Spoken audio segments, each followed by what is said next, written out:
का प्रमुख अतिथि शिक्षा विज्ञान तथा प्रविधि मन्त्रालयका सहसचिवज्यू, पाठ्यक्रम विकास केन्द्रका निर्देशक गणेश प्रसाद भट्टराईज्यू लगायत यस प्रविधिको माध्यमबाट देशभरिबाट जोडिनुभएका सम्पूर्ण आदरणीय विद्वत गुरुवर्गहरूप्रति हार्दिक नमन। मलाई यो शेयर गर्ने अनुमति छ नि है? छ सर, छ। सर्वप्रथम त यो प्रविधि मैत्री शिक्षक समाज नेपाल प्रति आभार व्यक्त गर्न चाहन्छु।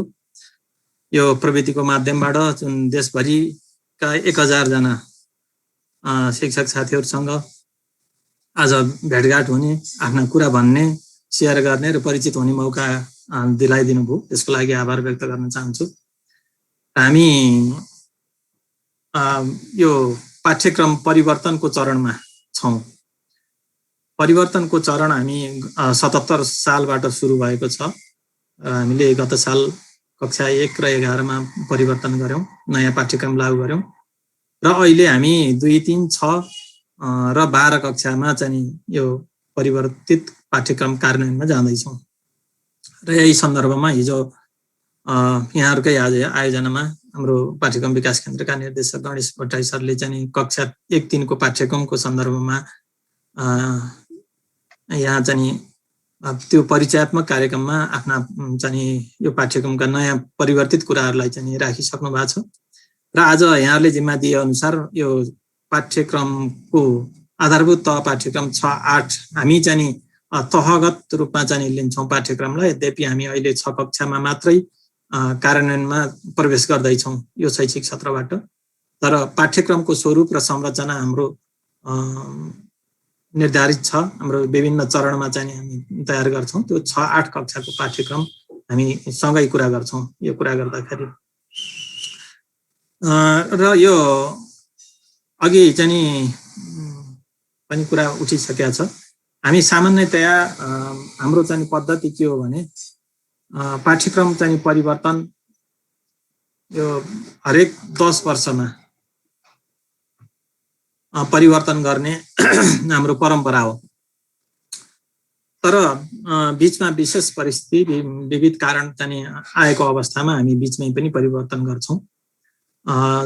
यसभन्दा अगाडिको कक्षा 1 देखि 3 सम्मको पाठ्यक्रमलाई हेर्ने हो भने झन्डै 14 वर्षको अन्तरालमा हामी चाहिँ पाठ्यक्रम नयाँ पाठ्यक्रम कार्यान्वयनमा जाँदैछौँ कयौं भने। अब यो कक्षा 6-8 को पाठ्यक्रमको सन्दर्भमा यसभन्दा अगाडि हामी 69 सालमा चाहिँ नयाँ पाठ्यक्रम सुरु गरेका थियौं र अहिले 78 मा चाहिँ हामी त्यसलाई चाहिँ परिवर्तन गरेर परिमार्जन गरेर फेरि चाहिँ त्यसलाई अझै नयाँ बनाएर सुरु गर्ने चरणमा प्रवेश गरेका छौं। त्यसकारणले हाम्रो चाहिँ विविध परिस्थितिहरूले चाहिँ यो पाठ्यक्रमको परिवर्तनको समयावधिलाई चाहिँ निर्धारण गर्छ।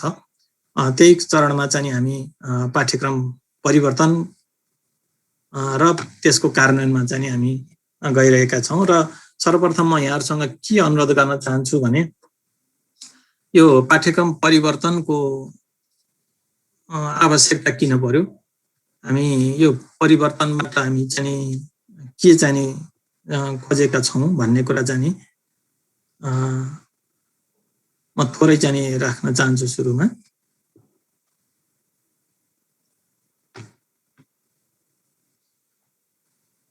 अब अघि चाहिँ हाम्रो प्रवक्ताज्यू अथवा आजका चाहिँ प्रमुख अतिथिज्यूबाट यो पाठ्यक्रम परिवर्तनको सान्दर्भिकताको उठान गर्नुभएको थियो। पाठ्यक्रम कस्तो हुनुपर्छ र के चाहिँ हुन्छ भन्ने कुरामा चाहिँ थोरै चाहिँ टच गर्नुभएको थियो।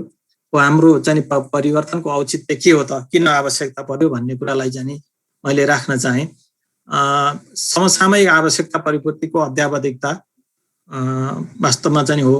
हामी निरन्तर परिवर्तनको चरणमा छौं, देश परिवर्तनको चरणमा छ, विश्व परिवेश नै परिवर्तित सन्दर्भमा छ। त्यसकारणले हाम्रा चाहिँ डे बाइ डे नयाँ कुराहरू चाहिँ आइरहेका छन्। त्यसको अध्यावधिक जानकारी, त्यसको चाहिँ ज्ञानको पक्ष, सिपको पक्ष, प्रविधिकारी अभिवृद्धिको पक्षमा चाहिँ विद्यार्थीहरू परिचित हुनुपर्छ।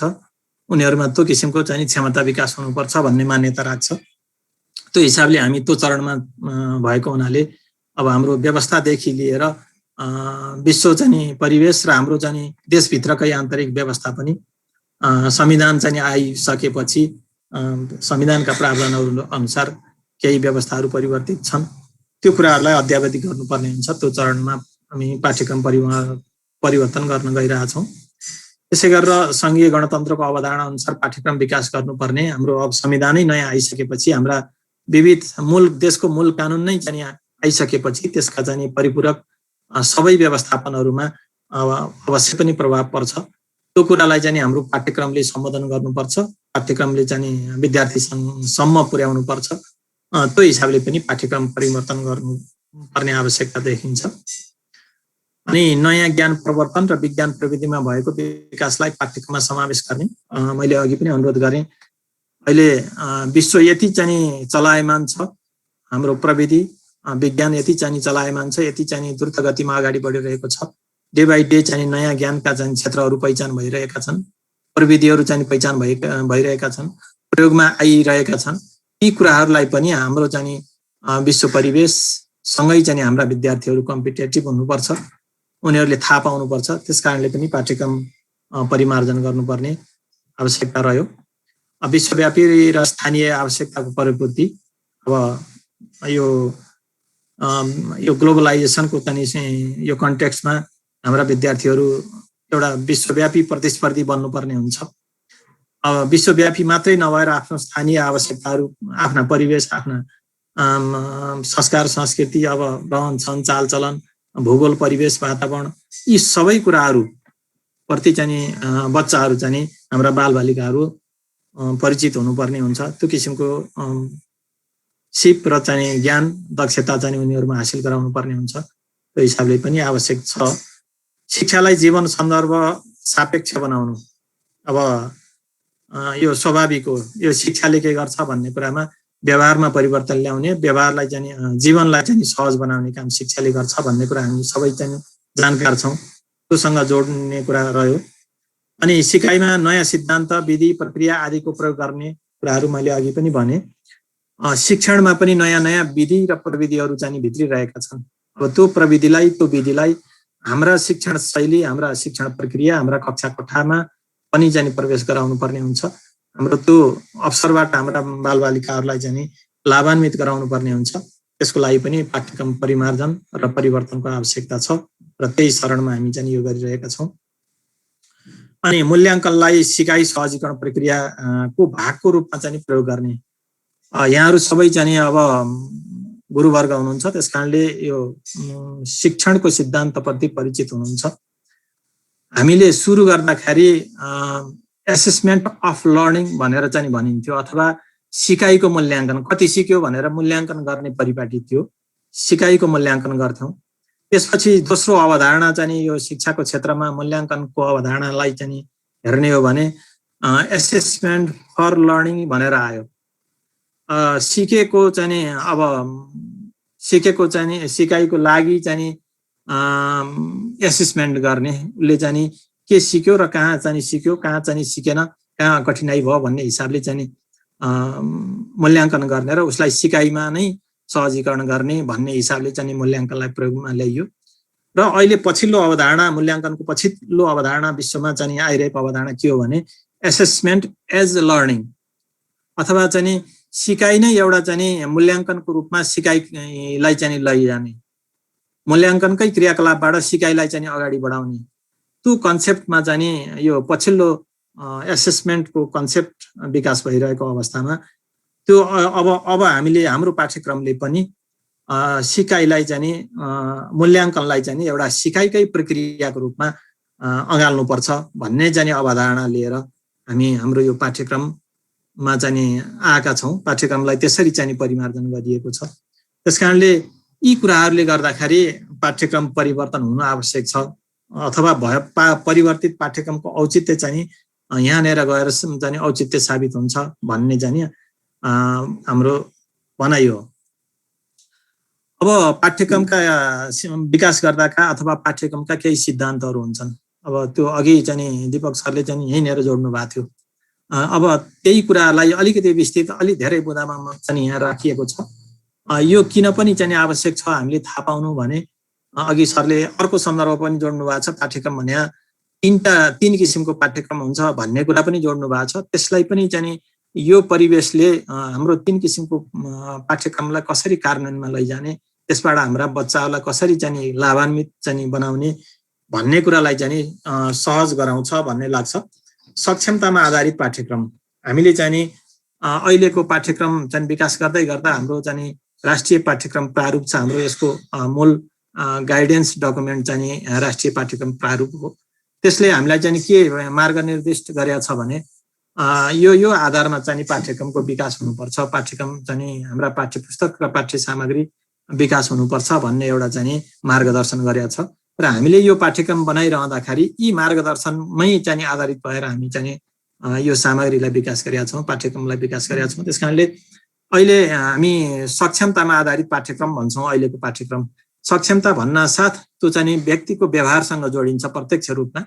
अब त्यो व्यक्तिको व्यवहारमा चाहिँ परिवर्तन आउनुपर्छ। व्यवहारमा परिवर्तन आउने भनेको उसको चाहिँ ज्ञान, सिप र अभिव्यक्ति तीनटै पक्षलाई चाहिँ पाठ्यक्रमले सम्बोधन गरेको हुनुपर्छ भन्ने कुरा चाहिँ यो पाठ्यक्रमको सिद्धान्तले भन्दो रहेछ।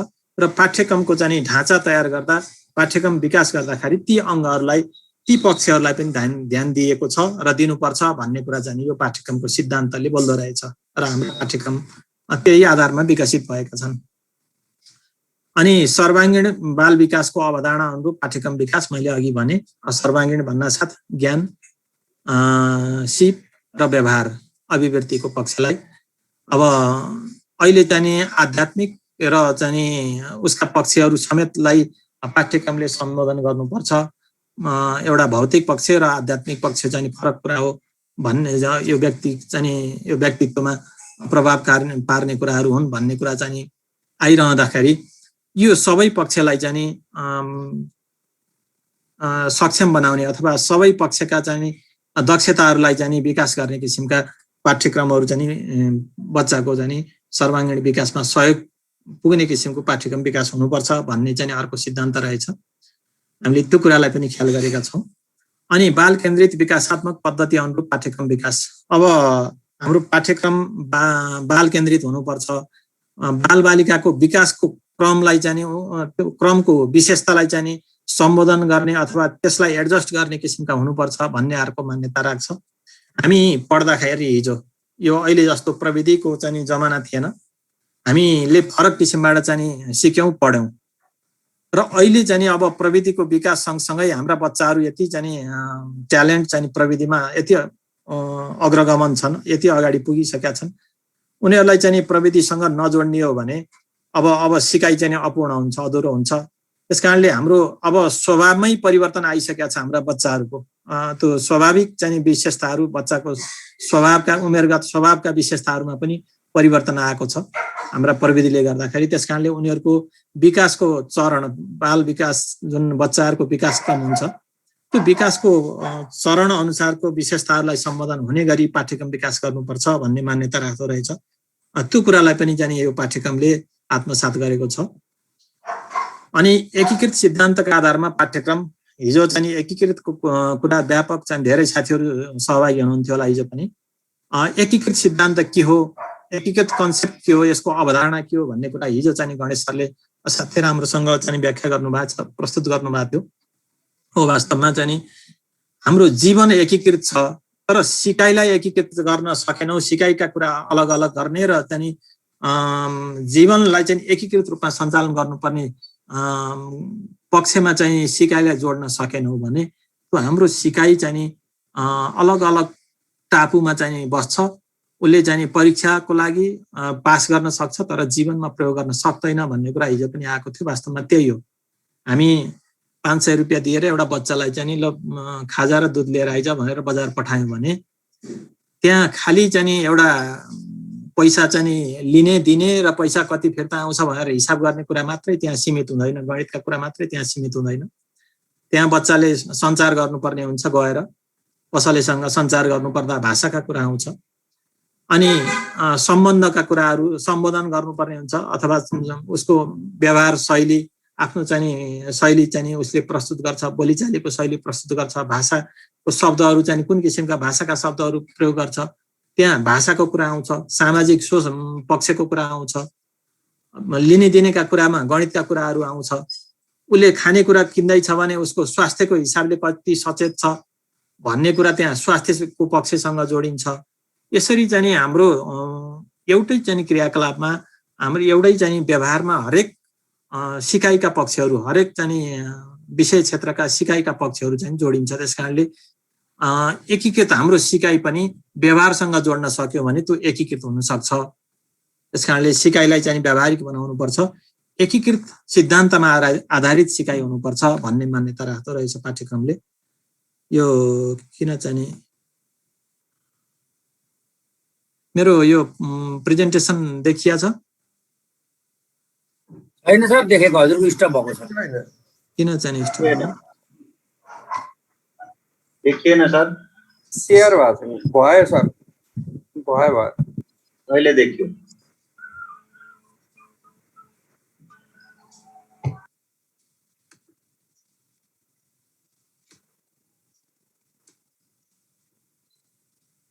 त्यसै गरेर समावेशी सिद्धान्तका आधारमा पाठ्यक्रम विकास। अब हाम्रो चाहिँ देश परिवेश यहाँहरू सबैलाई थाहा छ, हामी जानकार छौँ, विविधताले भरिएको देश हो। जात जाति भाषा संस्कार संस्कृति भूगोल परिवेश यो चाहिँ सबै कुरामा चाहिँ विविधता छ हाम्रो देशमा, अत्यन्तै चाहिँ धेरै विविधता छ। त्यसकारणले हाम्रो पाठ्यक्रमले सबैले चाहिँ ओन गर्न सक्नुपर्छ, सबैलाई समावेश गर्न सक्नुपर्छ, अथवा सबैले यो पाठ्यक्रम मेरै लागि हो भन्ने चाहिँ भावना चाहिँ विकास गराउन सक्नुपर्छ। त्यो हिसाबले समावेशी सिद्धान्तका आधारमा पाठ्यक्रम विकास हुनुपर्छ भनेर चाहिँ एउटा यो पाठ्यक्रम विकासको सिद्धान्त यो पनि छ र हामीले त्यो कुरालाई पनि यो भित्र चाहिँ समेट्ने प्रयास गरेका छौँ।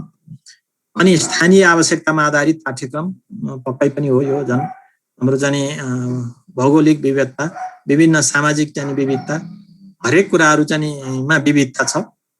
त्यो विविधताभित्र हाम्रो आवश्यकता चाहना रुचि पनि विविधता छ। त्यसकारणले त्यो परिवेशलाई, त्यो स्थानीय आवश्यकतालाई समेट्नुपर्छ पाठ्यक्रमले भन्दो रहेछ। यसमा चाहिँ दुई किसिमबाट चाहिँ समेट्ने प्रयास गरिएको छ। एउटा सिँगै संरचनाभित्रै चाहिँ र विषयभित्रका पक्षलाई पनि त्यसरी समेट्ने प्रयास गरिएको छ भने सिँगै संरचनामा एउटा स्थानीय विषयको रूपमा पनि व्यवस्थापन गरेर त्यसलाई चाहिँ सम्बोधन गर्ने प्रयास अहिलेको पाठ्यक्रमले गरेको छ। त्यसै गरेर सूचना सञ्चार तथा आधुनिक प्रविधिको उपयोगमा आधारित पाठ्यक्रम, यो अहिलेको परिवेश, अहिलेको प्रविधि विश्व चाहिँ यो विज्ञानको चाहिँ जगतमा संसारमा योबाट टाढा रह्यौँ भने पक्कै पनि हाम्रो पाठ्यक्रम एउटा अपाङ्ग बन्छ। त्यो कुरालाई चाहिँ पाठ्यक्रमले सम्बोधन गर्नै पर्छ। यो अनिवार्य चाहिँ तत्त्वको रूपमा अब आइसक्यो, हाम्रो चाहिँ अगाडि टटकारो भएर आइसक्यो। त्यसकारणले यो पक्षलाई पनि यो अत्यन्त तीव्र गतिमा चाहिँ परिवर्तन भइरहेको यो सूचना सञ्चार प्रविधिलाई पनि यो पाठ्यक्रममा यो विकास गर्दै गर्दा त्यसलाई चाहिँ आधार बनाउनु पर्ने हुन्छ भन्ने कुरा राख्दो रहेछ। अनि जीवनोपयोगी तथा कार्यप्रति अभिमुख पाठ्यक्रम, अब पढेर चाहिँ के गर्ने हामी भन्ने गर्छौँ नि, पढेर जाने झन् बेरोजगार भए भन्ने चाहिँ एउटा जनगुनासो र चाहिँ कतिपय अवस्थामा हामीले चाहिँ अनुभव पनि गरेका छौँ। अब त्यसरी होइन, जीवनलाई सहज बनाउने कुराहरू पनि उसमा हुनुपर्छ र कार्यप्रति अभिमुख हुनुपर्छ। कार्य चाहिँ हरेक पेसा र कामको सम्मान गर्नुपर्ने हुन्छ भन्ने पाटोलाई पनि पाठ्यक्रमले चाहिँ आधार बनाउनुपर्छ। त्यो किसिमको चाहिँ ज्ञान सिपको अभिवृद्धिको विकास पाठ्यक्रमले गर्नुपर्छ भन्ने कुरा राख्दो रहेछ। अनि सहभागितामूलक पाठ्यक्रम विकास, अब यो चाहिँ पाठ्यक्रम विकास गर्नेदेखि कार्यान्वयन गर्ने अथवा उपभोग गर्ने चाहिँ तहसम्म चाहिँ सहभागिता खोज्दो रहेछ। त्यो भयो भने मात्रै हाम्रा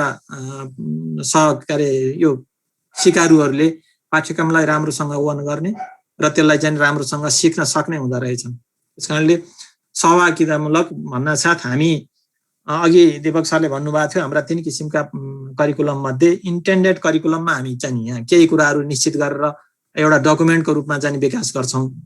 तर त्यो भन्दा बाहेकका इम्प्लिमेन्टेड करिकुलम चाहिँ यो सहभागितामूलक करिकुलम हो। वास्तवमा हाम्रा कक्षा कोठामा, विद्यालयमा अथवा घरमा पनि सिकाइको क्रममा चाहिँ हुने प्रोसेसहरू पनि पाठ्यक्रमका अङ्ग हुन् र त्यहाँ चाहिँ हरेक बालबालिकाहरू चाहिँ सहभागी भइरहेका हुन्छन्।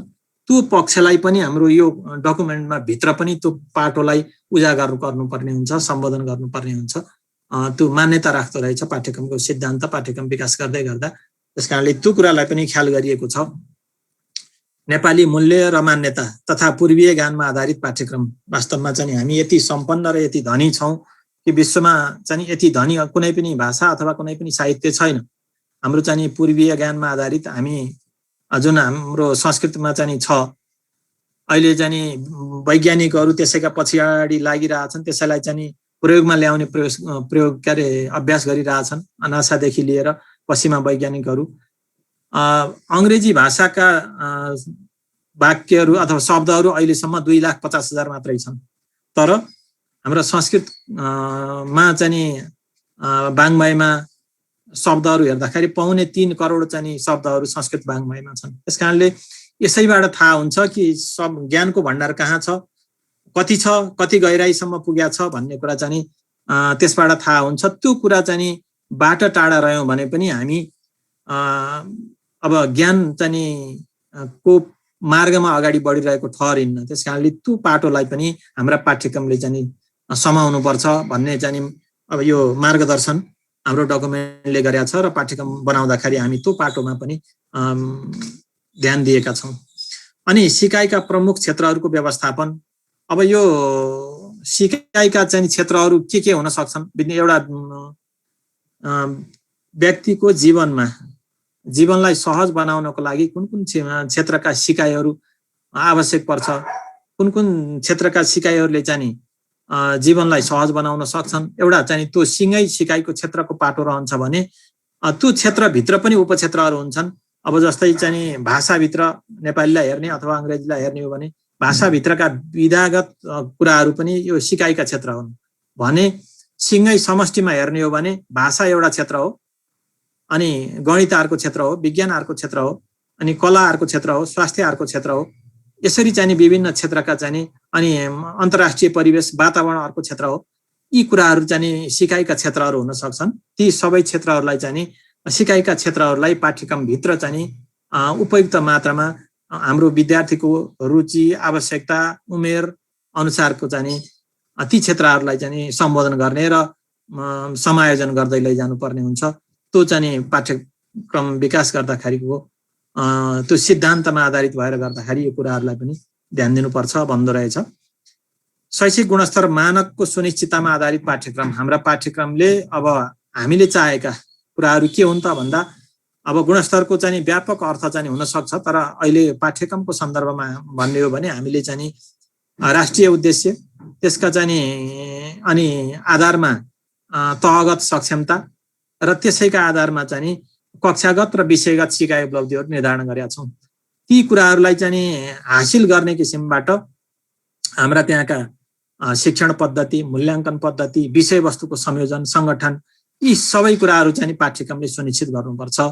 हाम्रा चाहिँ जे जति हामीले शैक्षिक गुणस्तरको मानकहरू बनाएका छौँ त्यसलाई चाहिँ प्राप्त गर्ने सुनिश्चितता चाहिँ पाठ्यक्रमले गर्नुपर्छ भन्दो रहेछ। हामी त्यो कुरालाई पनि मध्यनजर गरेर पाठ्यक्रमको यो ध्यान दिएको छ भन्ने चाहिँ अनुरोध गर्न चाहे। खोज तथा अनुसन्धानमा आधारित पाठ्यक्रम। अब नयाँ विश्व यति चाहिँ रहस्यमय छ संसार, अहिलेका वैज्ञानिकले चाहिँ थोरै पनि चाहिँ पत्ता लगाउन सके छैन वास्तवमा चाहिँ भन्ने हो भने। त्यो परिस्थितिमा यो चाहिँ संसार यति चाहिँ रहस्यमय छ, नयाँ कुरा कति छन् कति संसारमा। त्यस कारणले हरेक व्यक्तिभित्र चाहिँ त्यो किसिमका क्षमताहरू हुन सक्छन्। एउटा नयाँ कुराहरू पत्ता लगाउने चाहिँ क्षमताहरू हरेक व्यक्तिभित्र निहित हुन सक्छ। त्यसलाई उजागर गर्ने किसिमबाट खोज तथा अनुसन्धानमा आधारित पाठ्यक्रमका कुराहरूमा चाहिँ यो पक्षलाई पनि सम्बोधन गर्नुपर्छ, समेट्नुपर्छ भन्दो रहेछ।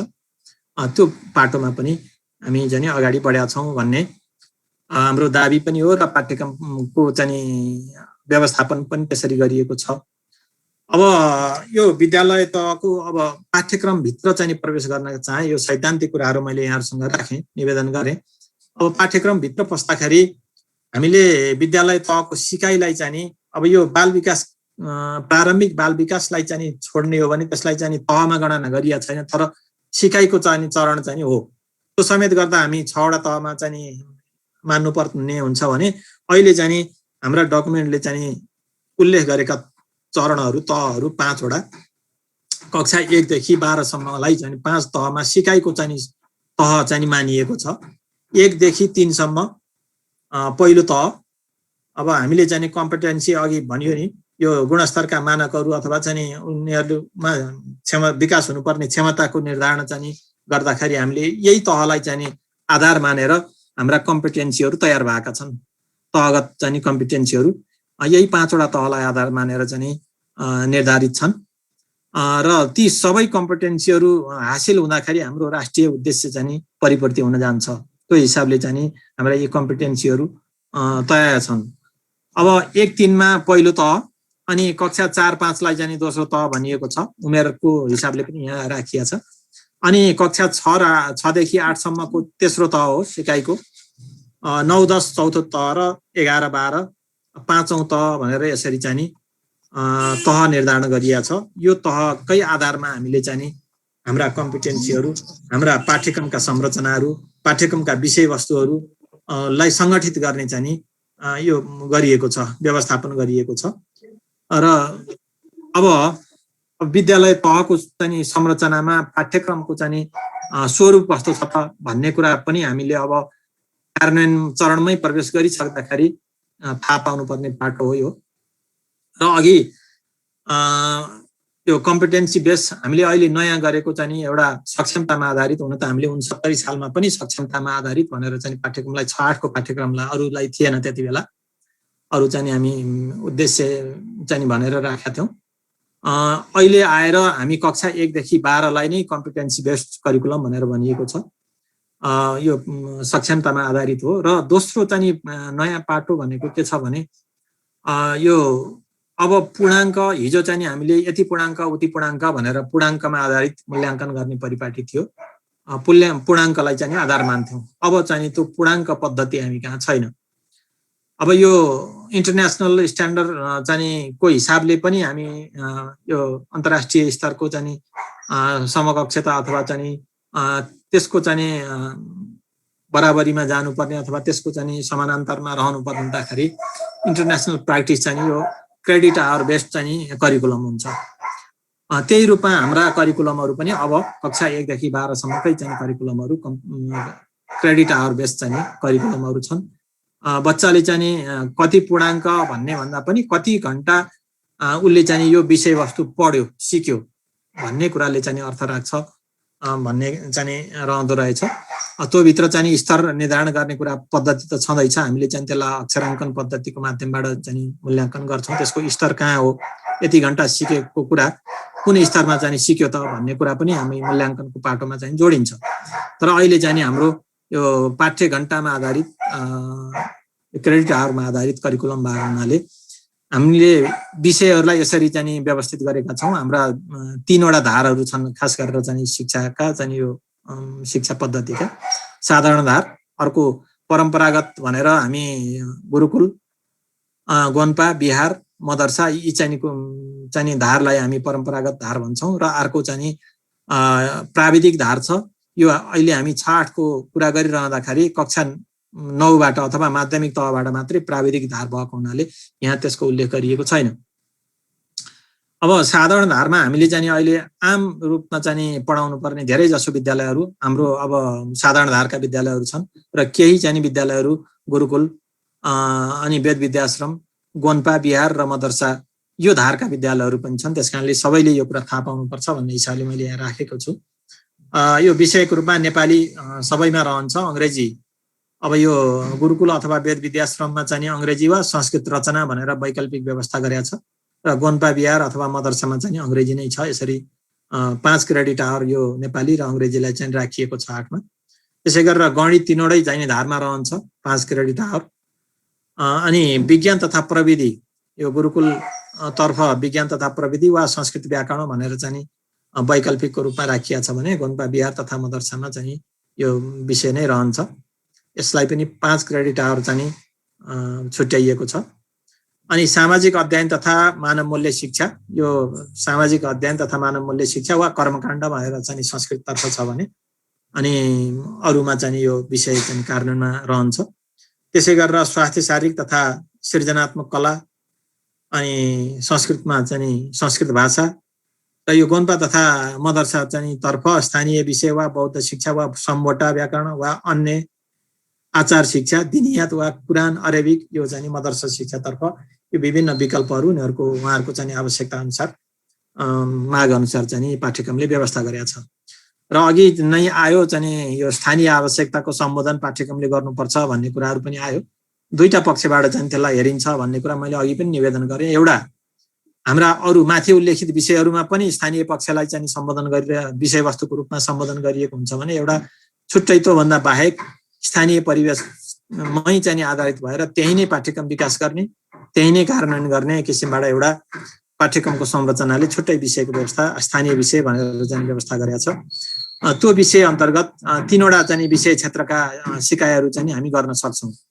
एउटा मातृभाषा भनेर भनेको छ त्यहाँको स्थानीय आवश्यकता हो चाहना हो अनि स्रोत साधन र सबै चाहिँ व्यवस्थापन पक्षले चाहिँ उपयुक्त ठानिन्छ भने मातृभाषालाई अध्ययन गराउन सकिन्छ त्यो मातृभाषा अन्तर्गत हामीले अहिले म पछाडि चाहिँ भन्छु यहाँ कुन कुन चाहिँ पाठ्यपुस्तकहरू विकास गरेका छौँ 1-5 मा त हामीले 26वटा चाहिँ मातृभाषाको पाठ्यपुस्तकहरू विकास गरिएको छ तर कक्षा 6 देखि चाहिँ थोरै मात्र चाहिँ विकास भएको छ मातृभाषामा अनि त्यसै गरेर स्थानीय विषय यो स्थानीय विषय चाहिँ स्थानीय तहबाट विद्यालय आफैले अथवा स्थानीय तहले चाहिँ समन्वय गरेर चाहिँ बनाउन सक्छ विकास गर्न सक्छ पाठ्यक्रम तथा पाठ्यपुस्तक त्यहीबाट विकास गरेर कार्यान्वयनमा लैजान सकिन्छ त्यो चाहिँ व्यवस्थापन पाठ्यक्रमले गरेको छ त्यसै गरेर अर्को चाहिँ संस्कृत भाषा पढाउन सक्ने भनेर पाठ्यक्रमले व्यवस्था गरेको छ यो पाठ्यक्रम यो संस्कृत भाषा पनि एउटा विषयको रूपमा चाहिँ यो स्थानीय विषय अन्तर्गत त्यहाँ चाहिँ पढाउन सक्ने व्यवस्था छ यसलाई 4 क्रेडिट आवर छुट्याइएको छ अब जम्मी चाहिँ यो 1032 घण्टा चाहिँ 1024 घण्टा चाहिँ यो कक्षा 6-8 मा चाहिँ पढाउनु पर्ने हुन्छ अब यहाँ पाठ्य घण्टा भनिएको छ पाठ्य घण्टा भनेको अब धेरै जिज्ञासाहरू पनि आउने गर्छ अहिले पनि आउला सायद मैले चाहिँ सुरुमै अलिकति जानकारी गराउन चाहे हामीले वर्षमा 32 हप्ता चाहिँ पढाइ हुने भनेर पाठ्यक्रमले निर्धारण गरेको छ त्यसैलाई आधार मानेर चाहिँ पाठ्य घण्टा तय गरिएको छ 32 हप्तालाई 1 क्रेडिट आवर मानिन्छ र एक हप्तामा 5 चाहिँ घण्टा पढाइयो भने त्यो 5 क्रेडिट आवर चाहिँ भनेर भनिएको छ 3 चाहिँ घण्टा पढाइन्छ हप्तामा भने 3 क्रेडिट आवर भनिएको छ हरेक हप्ता 3 घण्टा हरेक हप्ता 5 घण्टा हरेक हप्ता 4 घण्टा जति घण्टा पढाइन्छ हामीले त्यसलाई चाहिँ 1 क्रेडिट आवर 1 घण्टालाई 1 क्रेडिट आवर मान्दाखेरि 32 घण्टा भरिको चाहिँ घण्टालाई जोड्दा 1 क्रेडिट आवर हुन्छ र त्यही अनुसार चाहिँ हामीले 5 क्रेडिट आवर भनेर यी विषयहरूलाई चाहिँ दिएको छ भने कुनैलाई 3 कुनैलाई 4 यसरी टोटलमा चाहिँ हप्तामा 32 घण्टा चाहिँ पढाउनु पर्ने हुन्छ 6-8 कक्षाहरूमा र त्यही आधारमा चाहिँ 32 × 5 गर्दाखेरि 160 हुन्छ 32 हप्ता हरेक हप्ता 5 घण्टाका दरले नेपाली विषय 160 घण्टा चाहिँ सिकाइ हुन्छ त्यही हिसाबमा चाहिँ अरू विषय पनि राखिएको छ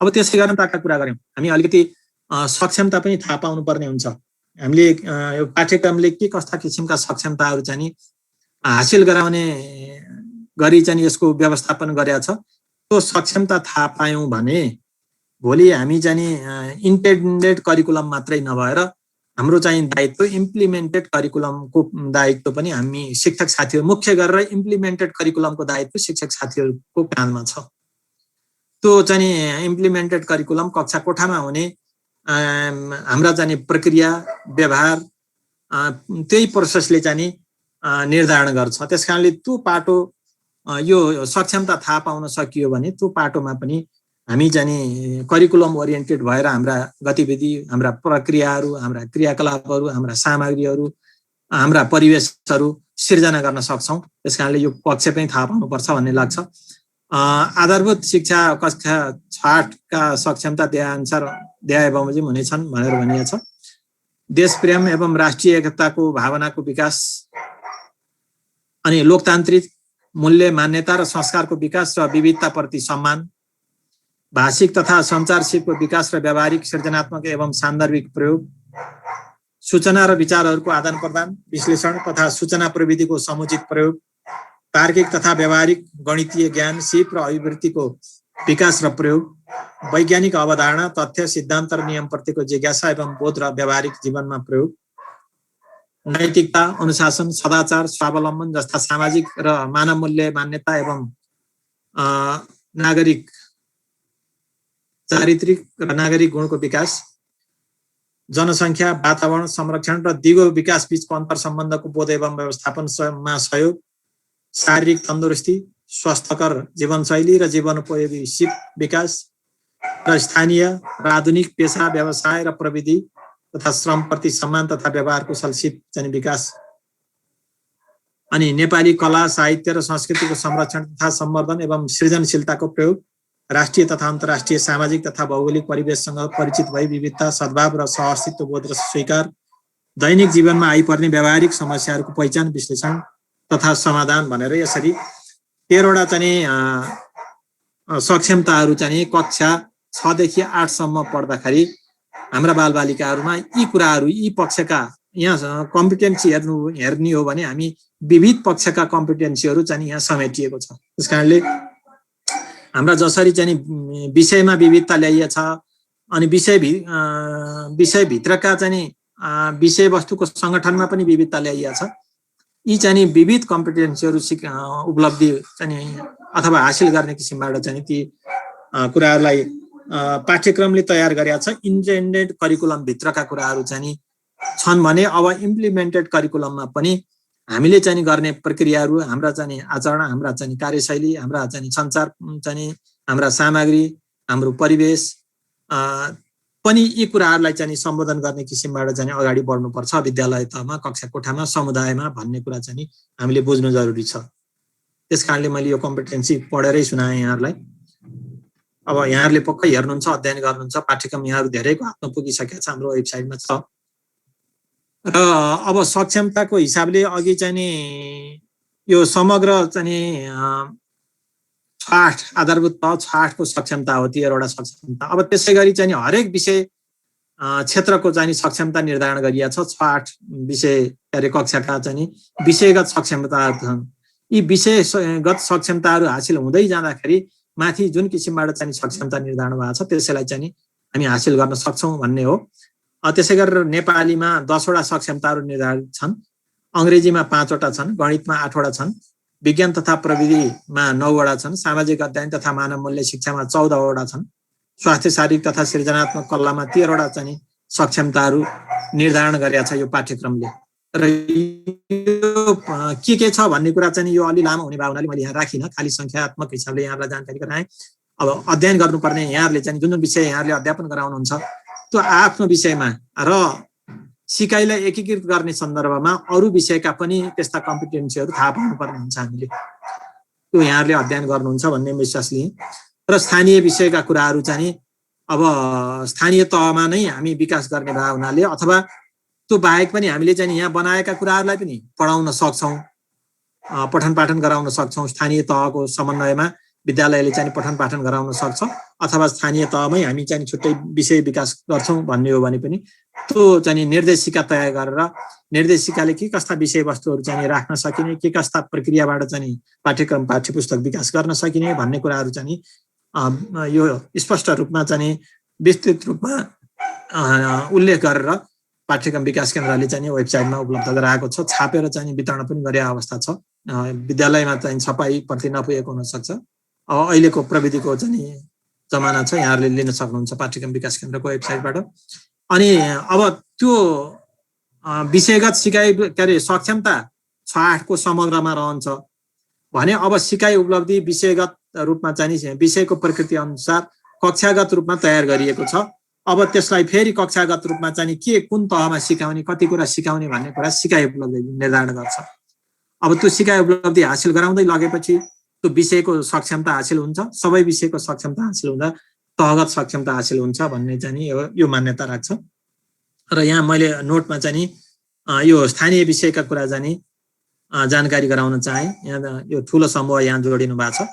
यो स्थानीय विषय अन्तर्गत अध्यापन गराउन सकिने विषय मध्ये निम्नलिखित विषयका पाठ्यपुस्तक तयार भएका छन्। मातृभाषातर्फ मैथिली, अवधी, याकथुम्बा, लिम्बू, भोजपुरी, मगरमा चाहिँ 2टा मगर छन् हामी कहाँ, मगर ढुट र मगर अथार।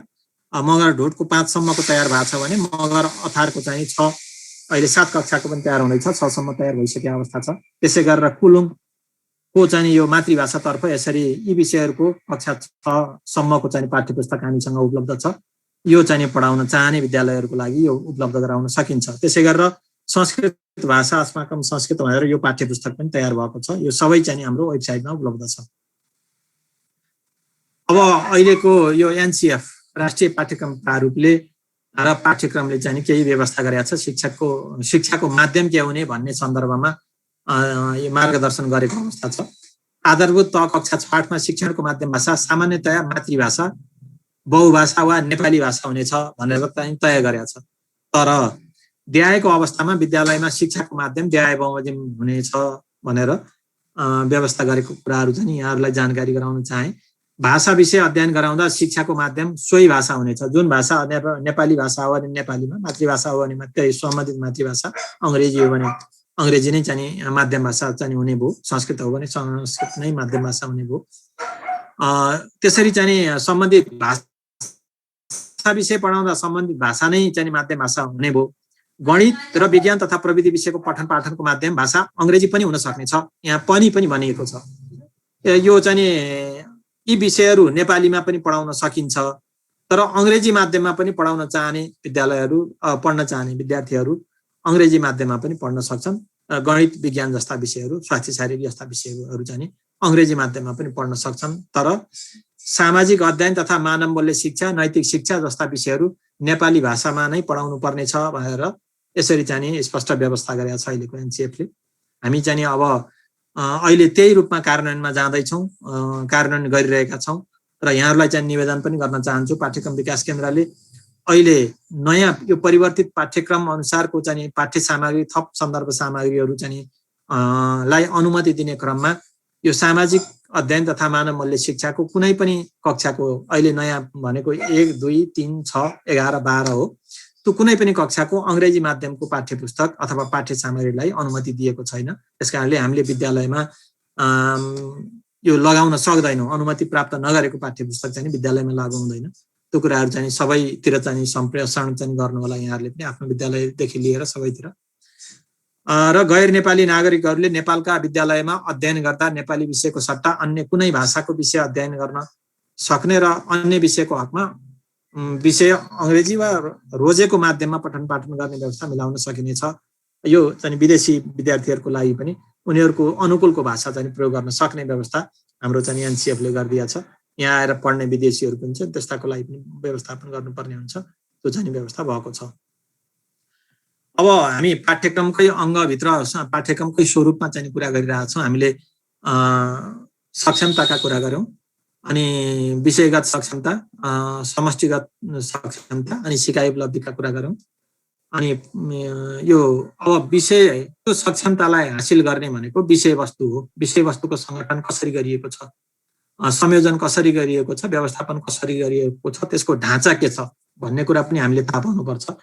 विगतको पाठ्यक्रम भन्दा अहिलेको पाठ्यक्रम केही फरक ढाँचामा चाहिँ प्रस्तुत गरिएको छ र भनिन्छ पाठ्यक्रम बाट नै पढाउन सक्नुपर्छ शिक्षक साथीहरूले। त्यो चाहिँ पढाउन सक्ने गरी चाहिँ पाठ्यक्रम विकास हुनुपर्छ भन्ने मान्यता अहिले चाहिँ राखिएको छ। पाठ्यपुस्तक नहुँदा पनि, पाठ्यपुस्तक हातमा नपुग्दा पनि यो पाठ्यक्रम लिएर चाहिँ हामी पढाउन सक्छौँ। त्यो सक्ने गरी पाठ्यक्रम विकास गरिएको छ भन्ने चाहिँ हामीलाई लाग्छ र यो हामी यहाँहरूको सामने प्रस्तुत गरेका छौँ। र म एउटा नमुनाको रूपमा एउटा सजिलो होस् भन्ने हिसाबले पनि, अब अरू विषयका पनि छन्, यहाँ नेपालीको चाहिँ पहिला मैले राखेँ। यहाँ जस्तै कविता भनेर राखिएको छ, देशभक्ति नीतिपरक कविता। हाम्रो पाठ्यपुस्तकमा भएका कविता मात्रै नभएर अरू बाह्य कविता पनि, यस किसिमका कविताहरू उपलब्ध भयो र थप चाहिँ पढाउन चाहनुभयो भने त्यो कविता लिएर यहाँहरूले शिक्षक साथीहरूले कक्षामा गएर यो पाठ्यक्रम हेरेर पढाउन सक्नुहुन्छ। किनभने विषयवस्तुको सुनाइ र बोध भनेको छ। कविता सुनाएर त्यो विषयमा छलफल गर्ने कुरा आउँछ। प्रश्नोत्तर, विषयवस्तुको अनुमान तथा कल्पना, त्यही विषयमा छलफल गराउने कुराहरू भए। विषयवस्तुको विस्तार वा सिर्जना, त्यसैमा आधारित भएर विस्तार गर्ने कुराहरू आउँछन्। यो सुनाइ तथा बोलाइको पक्षमा गरिने क्रियाकलापहरू के हुन् त पाठ्यक्रमले चाहिँ सिकाउन खोजेका भन्ने कुरा यहाँ स्पष्ट राखेको छ। अनि पढाइको पक्षमा हाम्रा 4वटा चाहिँ भाषिक सिप हुन्। ती भाषिक सिपलाई चाहिँ भाषा पढाउँदाखेरि सम्बोधन गर्नुपर्ने हुन्छ। त्यो भाषिक सिपलाई चाहिँ कुन कुन पक्षमा पढाउने हो भन्ने कुरा यसरी पाठ्यक्रमले स्पष्ट व्याख्या गरिसकेपछि हामी जुनसुकै विषयवस्तुलाई पनि कक्षा कोठामा गएर पढाउन सक्छौँ। लयबद्ध पठन भनेर भनेको छ। संरचना त्यसको त्यो कविताको संरचना यहाँको हकमा कविता, भोलि अर्को ठाउँमा कथाको संरचना आउला, अर्को ठाउँमा निबन्धको संरचना आउला, अर्को ठाउँमा चाहिँ चिठीको अथवा व्यावहारिक लेखनको संरचना आउला। त्यसरी त्यो संरचनाको पाठोमा पनि हामी जे सामग्री लिएर पढाउँदैछौँ त्यसैको संरचनाको कुरा गर्ने भए हुनाले हामी पढाउन सक्छौँ, करिकुलमकै आधारमा पढाउन सक्छौँ। पाठको विषयवस्तु बोध, प्रश्नोत्तरका कुराहरू भए, अनि लेखाइमा श्रुति लेखन, गद्य रूपान्तरण, कवितालाई चाहिँ गद्यमा चाहिँ लेख्ने, त्यसको भावलाई चाहिँ गद्यमा रूपान्तरण गरेर लेख्ने कुरा भयो। प्रश्नोत्तर वा भाव विस्तार, भाव लेखन, शब्द भरण, त्यही कवितालाई चाहिँ उनीहरू चाहिँ यो कवितालाई चाहिँ पढ्न सक्छन् कि सक्दैनन्, अथवा कविताका शब्दहरूलाई पहिचान गर्न सक्छन् कि सक्दैनन्, खाली ठाउँ दिएर त्यसैमा अभ्यास गराउन सक्ने कुराहरू चाहिँ रहन्छन्। सम्बन्धित विधा वा विषयवस्तुमा आधारित निर्देशन, रचना, यहाँ रचना तल पुगेछ। अनि त्यस्तै चाहिँ कुनै निर्देशित अथवा स्वतन्त्र रचनाहरू चाहिँ हामी विद्यार्थीलाई गराउन सक्छौँ। अनि वर्णविन्यासको पहिचान, ह्रस्व दीर्घ, ह्रस्व इकारको चाहिँ यसमा सिकाउने भनेको छ, सुरु बीच र अन्त्यमा। त्यसै गरेर शब्द भण्डारका कुराहरूमा पर्यायवाची शब्द सिकाउने। अनि भाषिक संरचनामा नाम पदको पुनरावृत्ति, सर्वनामको चाहिँ पहिचान र प्रयोग, पुरुषवाचक, दर्शक र सर्वनाम, यी कुराहरू चाहिँ सिकाउने भनेको छ। अर्को चाहिँ अहिले पाठ्यक्रममा यो नयाँ थपिएको भाषाको सन्दर्भमा, नेपाली भाषाको सन्दर्भमा भाषिक प्रकार्य भनेर चाहिँ एउटा थपिएको छ। अब बच्चाले भाषा पढिसकेपछि उसले आफ्नो व्यवहारमा चाहिँ आइपर्ने हरेक कुराहरूमा त्यो सिप चाहिँ, त्यो व्यावहारिक सिप चाहिँ उसले हासिल गर्नुपर्छ भन्ने अहिले चाहिँ हाम्रो सक्षमताले चाहिँ माग गरेका छ। र अनुरोध, कसैसँग कुनै कुराको चाहिँ अनुरोध गर्नु पर्यो भने कसरी हो त अनुरोध गर्ने, त्यो चाहिँ बोल्ने शैली, अनि ती त्यहाँ प्रयोग गर्ने शब्दहरू, कस्ता शब्दहरू प्रयोग गरिन्छ, कुन परिस्थितिमा चाहिँ अनुरोध गर्नुपर्ने हुन्छ, अनुरोध गर्दा कसरी चाहिँ प्रस्तुत हुनुपर्छ भन्ने कुरालाई चाहिँ पाठ्यक्रमले चाहिँ सम्बोधन गरेको छ। यसै गरेर हरेक पाठमा एउटा भाषिक प्रकारलाई चाहिँ एड्रेस गर्ने चाहिँ सम्बोधन गर्ने चाहिँ प्रयास गरिएको छ। यहाँ चाहिँ अनुरोध छ। यसमा चाहिँ टेक्स्टको रूपमा, क्रियाकलापको रूपमा पाठ्य पुस्तकमा चाहिँ यसको व्यवस्थापन गरिएको छ। शिक्षक साथीहरूले आफूले पनि त्यहाँको नमुनालाई आधार मानेर अथवा चाहिँ बाहिरी चाहिँ अब अहिले प्रविधिलाई चाहिँ प्रयोग गरेर विभिन्न ठाउँबाट पनि यस्ता कुराहरू चाहिँ सिक्न लिन सकिन्छ। त्यो कुरालाई पनि लिएर भाषिक प्रकारले अनुरोध गर्दा कस्ता भाषा, कस्ता शब्द र कसरी कुन शैलीमा चाहिँ प्रस्तुत हुने हो बच्चालाई चाहिँ हामीले कक्षा कोठामै चाहिँ अभ्यास गराउनु पर्ने हुन्छ। यो पक्ष अहिले यो जोडिएको छ। अब त्यसै गरेर अर्को यो गणितको पनि एक-एकवटा नमुना यस्ता चाहिँ यो विधागत रूपमा हरेक पाठको चाहिँ यसरी राखिया छ। अब यो सबै पाठ यहाँ प्रस्तुत गर्न सम्भव छैन। हामीले विषयगत रूपमा मैले यो समग्रमा भए हुनाले यो गणितको चाहिँ लिएको छु एउटा। त्यसै गरेर समूह भन्ने चाहिँ क्षेत्र छ, सिकाइको क्षेत्र छ, त्यसलाई चाहिँ विषयवस्तुको विस्तृतीकरण अनि सम्भावित व्यवहार कुशल सिप, अलिकति फरक चाहिँ शैलीमा यो गणितको पाठ्यक्रम प्रस्तुत छ। व्यवहार कुशल सिप चाहिँ सफ्ट स्किलका कुराहरू हामी गर्छौँ। कुन किसिमका व्यवहार कुशल सिपहरू चाहिँ यो पढ्दाखेरि हासिल हुन्छ र गराउनुपर्छ भन्ने कुरा पनि यसले चाहिँ भन्छ। अनि त्यस सम्भावित क्रियाकलापहरू के हुन सक्छन् त्यो सिकाइका लागि भन्ने कुरा पनि यहाँ दिएको छ। अनि सम्भावित मूल्याङ्कन प्रक्रिया के हुन सक्छ र कति घण्टा दिने यसलाई भन्ने कुरा पनि यो पाठ्यक्रमको क्षेत्र र क्रमको विस्तृतीकरणमा चाहिँ यसरी स्पष्ट व्याख्या गरे हुनाले अब हामीले चाहिँ पाठ्यपुस्तक नहुँदा पनि अब शिक्षक साथीहरूले कक्षा कोठामा गएर पढाउन सक्नुहुन्छ भन्ने कुरा चाहिँ यो पाठ्यक्रमले चाहिँ निर्धारण गरेको छ। अनि त्यसै गरेर अर्को विषय सामाजिक अध्ययन तथा चाहिँ मानव मूल्य शिक्षा विषयवस्तुको क्षेत्र र क्रम चाहिँ यो विषयमा हेर्दाखेरि हामी र हाम्रो समाज भनेर भनिएको छ। यसमा पनि त्यसै गरेर विषयवस्तु र तिनको विस्तृतीकरण दिएको छ। मुख्य सिकाइ क्रियाकलाप के हुन सक्छ, कसरी गर्न सकिन्छ भन्ने कुरा चाहिँ राखिएको छ भने सम्भावित मूल्याङ्कन प्रक्रिया चाहिँ यहाँ दिएको छ। अब यो पाठ्य घण्टा अथवा कार्य घण्टा चाहिँ कति रहने यिनीहरू यी विषयहरूको भन्ने कुरा अब कुनै विषयले त्यही चाहिँ छेउमा कोलम बनाएर राखिदिएको छ भने यिनीहरू अब कुनै विषयले तलपट्टि पाठ्यक्रम यहाँहरूले हेर्नु होला, तलपट्टि चाहिँ एउटा टेबल बनाएर समग्रमा चाहिँ यो हरेक थेमलाई चाहिँ अथवा हरेक यो युनिटलाई कति पाठ्य घण्टा चाहिँ दिने भन्ने कुरा चाहिँ त्यहाँ निर्धारण गरेको छ। त्यो अनुसार हामीले गराउन सक्छौँ। त्यसै गरेर अङ्ग्रेजीको पनि एउटा नमुनाको रूपमा मैले राखेको छु र अङ्ग्रेजी चाहिँ को पाठ्य पुस्तकको चाहिँ प्रस्तुति कस्तो छ भन्दा यो ल्याङ्ग्वेज फङ्सनमा आधारित चाहिँ पाठ नै चाहिँ ल्याङ्ग्वेज फङ्सनमा आधारित छ। इन्ट्रोड्युसिङ अदर भनेर चाहिँ पाठ शीर्षकै त्यही छ, यसैमा चाहिँ पाठ तयार भएको छ। त्यसकारणले ल्याङ्ग्वेज फङ्सनलाई आधार मानेर यो अङ्ग्रेजी विषयले चाहिँ पाठ्य पुस्तकको संयोजन गरेको छ, पाठ्यक्रम यो क्षेत्र र क्रमको चाहिँ निर्धारण गरेको छ। त्यसमा चाहिँ यो इन्ट्रोड्युसिङ अदर्स भन्ने ठाउँमा चाहिँ इक्जाम्पल सहित स्ट्रक्चरको इक्जाम चाहिँ पाठ्य पुस्तकमा रहने स्ट्रक्चर कस्तो हुन्छ भन्दा is Mr Shrestha, is my classmate, hello Mr Pun, she is. अब यो चाहिँ यसरी चाहिँ यो इन्ट्रोड्युसिङ इच अदर भन्ने कुरालाई चाहिँ पाठ्य वस्तु बनाएर त्यहाँ यो विषयवस्तु संयोजन गरिएको छ। ग्रामर के पढाउने भन्ने कुरा यहाँ निर्धारण छ। प्रेजेन्ट सिम्पल बी भर्ब चाहिँ पढाउनु पर्छ यसमा भनेर भनेको छ। रिडिङ एन्ड राइटिङमा कुन कुन पक्ष चाहिँ पढाइन्छ, reading, biography, message of congratulation. अब यी कुराहरू चाहिँ हामी यो रिडिङ एन्ड राइटिङको पक्षमा चाहिँ पढाउन सक्छौँ।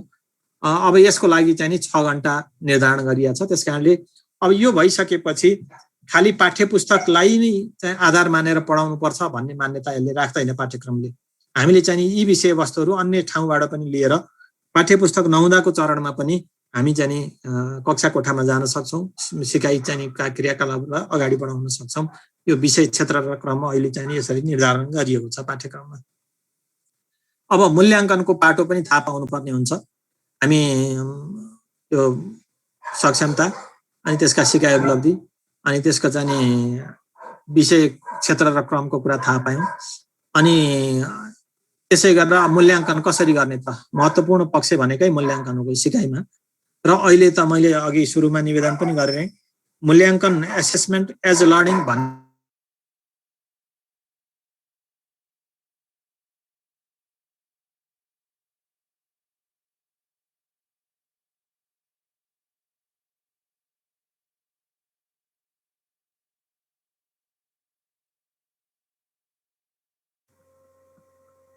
सर स्टाफ छ हजुरको? हजुर प्रेजेन्टेसन देखिरहेको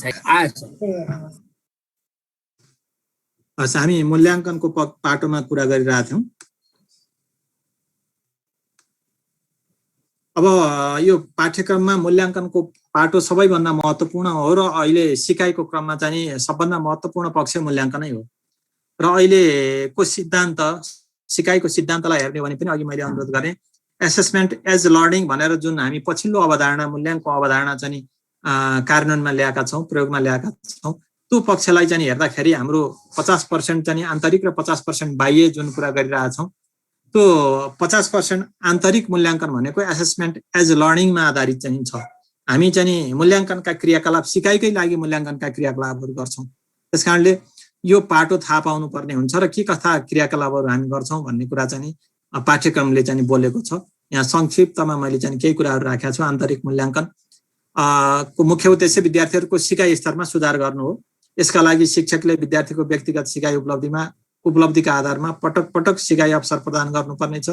विद्यालय तहको आन्तरिक मूल्याङ्कनमा कक्षागत सिकाइ, सहजीकरणको अन्तिम अङ्गका अभिन्न अङ्गका रूपमा गृह कार्य, कक्षा कार्य, प्रयोगात्मक तथा परियोजना कार्य, सामुदायिक कार्य, अतिरिक्त क्रियाकलाप, एकाइ परीक्षा, मासिक परीक्षा तथा त्रैमासिक परीक्षा जस्ता चाहिँ मूल्याङ्कनका साधनहरू प्रयोग गर्ने टुल यो पक्षहरूमा चाहिँ हामी क्रियाकलापहरू चाहिँ गराउनु पर्ने हुन्छ यो आन्तरिक मूल्याङ्कनमा। र त्यसलाई चाहिँ कसरी स्कोरिङ गर्ने भन्ने कुरा पनि पाठ्यक्रमले चाहिँ त्यो रेटिङ स्केलहरू पनि त्यहाँ दिएको छ।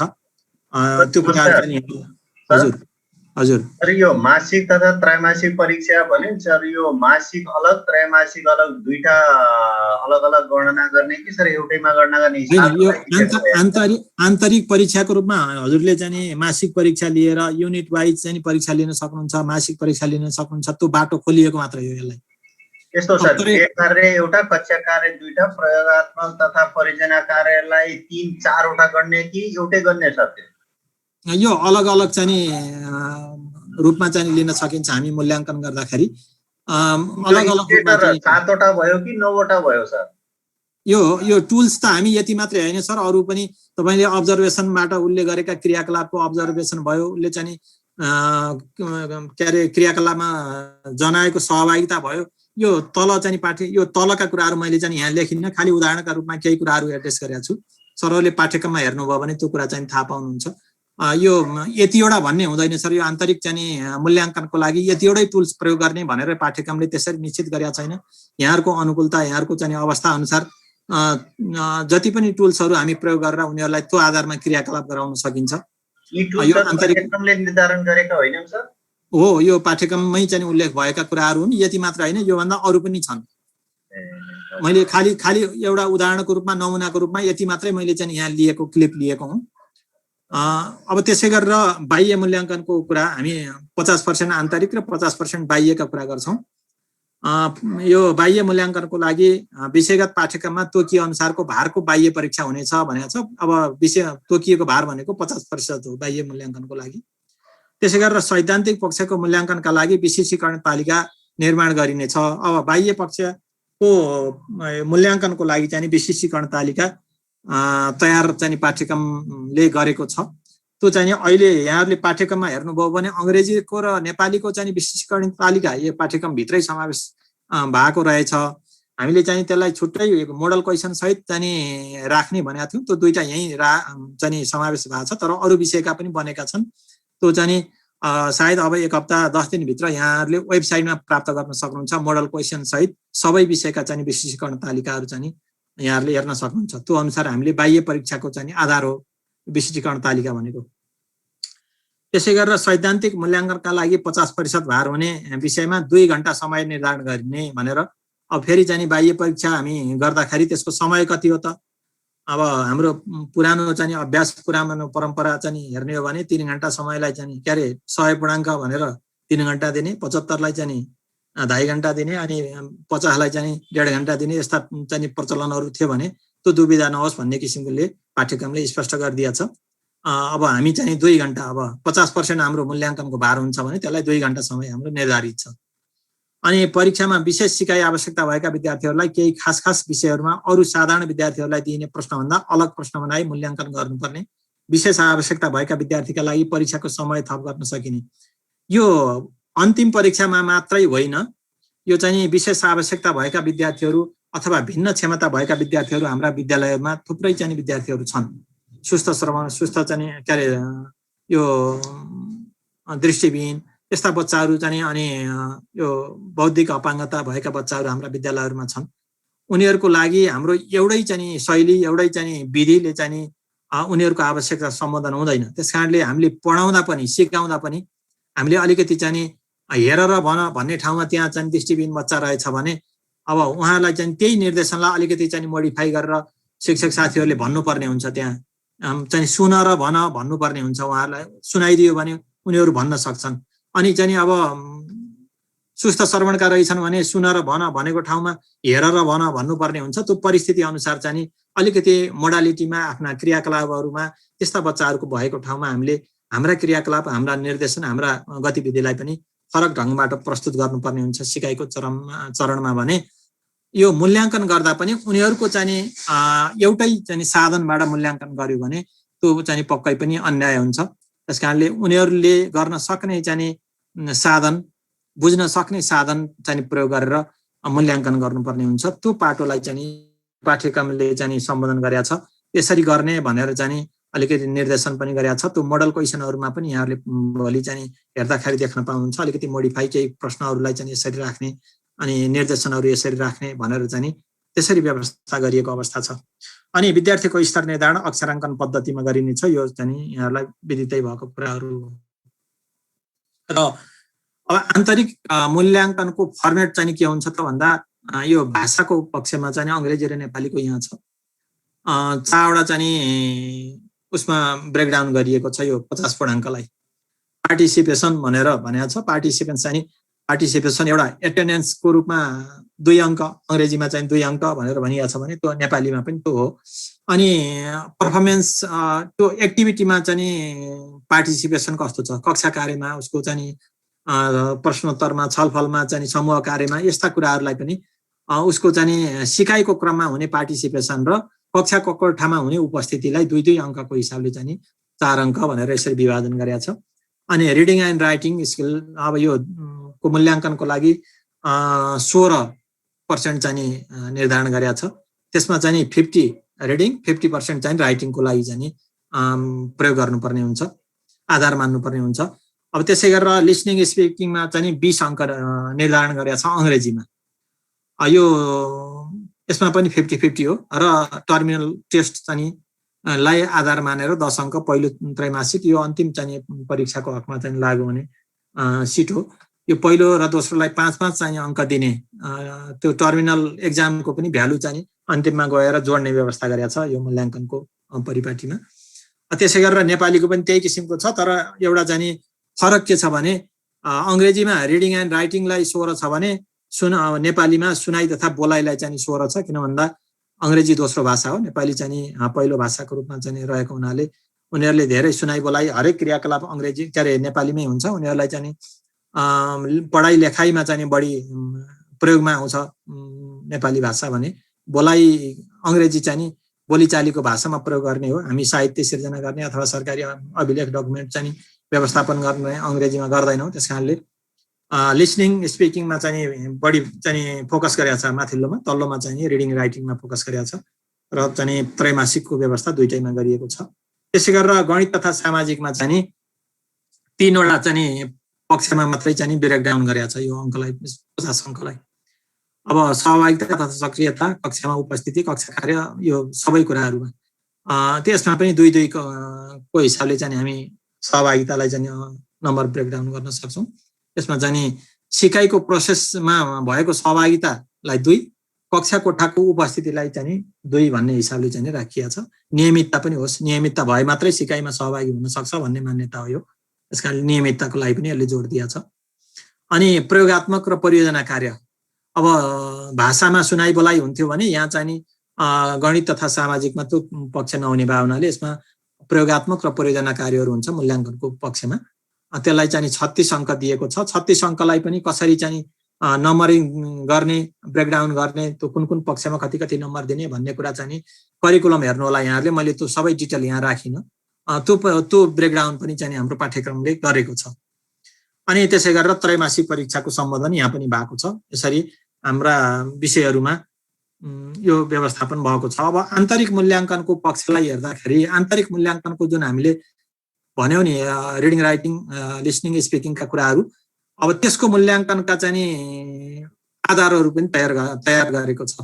आन्तरिक मूल्याङ्कनमा कुन पाठमा अथवा कुन सिपमा कुन पक्षलाई चाहिँ के कुरालाई आधार मानेर मूल्याङ्कन गर्ने हो भन्ने कुरा चाहिँ स्पष्ट रूपमा चाहिँ यहाँ राखिदिएको छ। त्यस कारणले हामी त्यो सुनाइ र लेखाइ अथवा चाहिँ बोलाइका कुराहरू चाहिँ मूल्याङ्कन गरिरहेछौँ भने हामी यो कुराहरू चाहिँ गर्न सक्छौँ। जस्तै कक्षा 6 को लागि रस्व दीर्घ रस्व दीर्घका चाहिँ प्रयोग, को प्रयोग, ब र ब को प्रयोग, य र य को प्रयोग, रि र रि को प्रयोग, छ र छ को प्रयोग भएका पाठ्यपुस्तकभित्रका 24वटा शब्दका आधारमा श्रुतिबोध लेखन। अब चाहिँ श्रुतिबोध उसले चाहिँ भन्दाखेरि बुझ्न सक्छ कि सक्दैन, त्यस्ता कुराहरू सुनाएर चाहिँ सोध्न सकिने भयो। अनि श्रुति लेखन गराउन सकिने भयो, त्यस्ता शब्दहरू लेख्न सक्छ कि सक्दैन सही ढङ्गबाट, यो परीक्षणको चाहिँ साधन यो चाहिँ गर्न सकिन्छ सुनाइ र लेखाइको हकमा।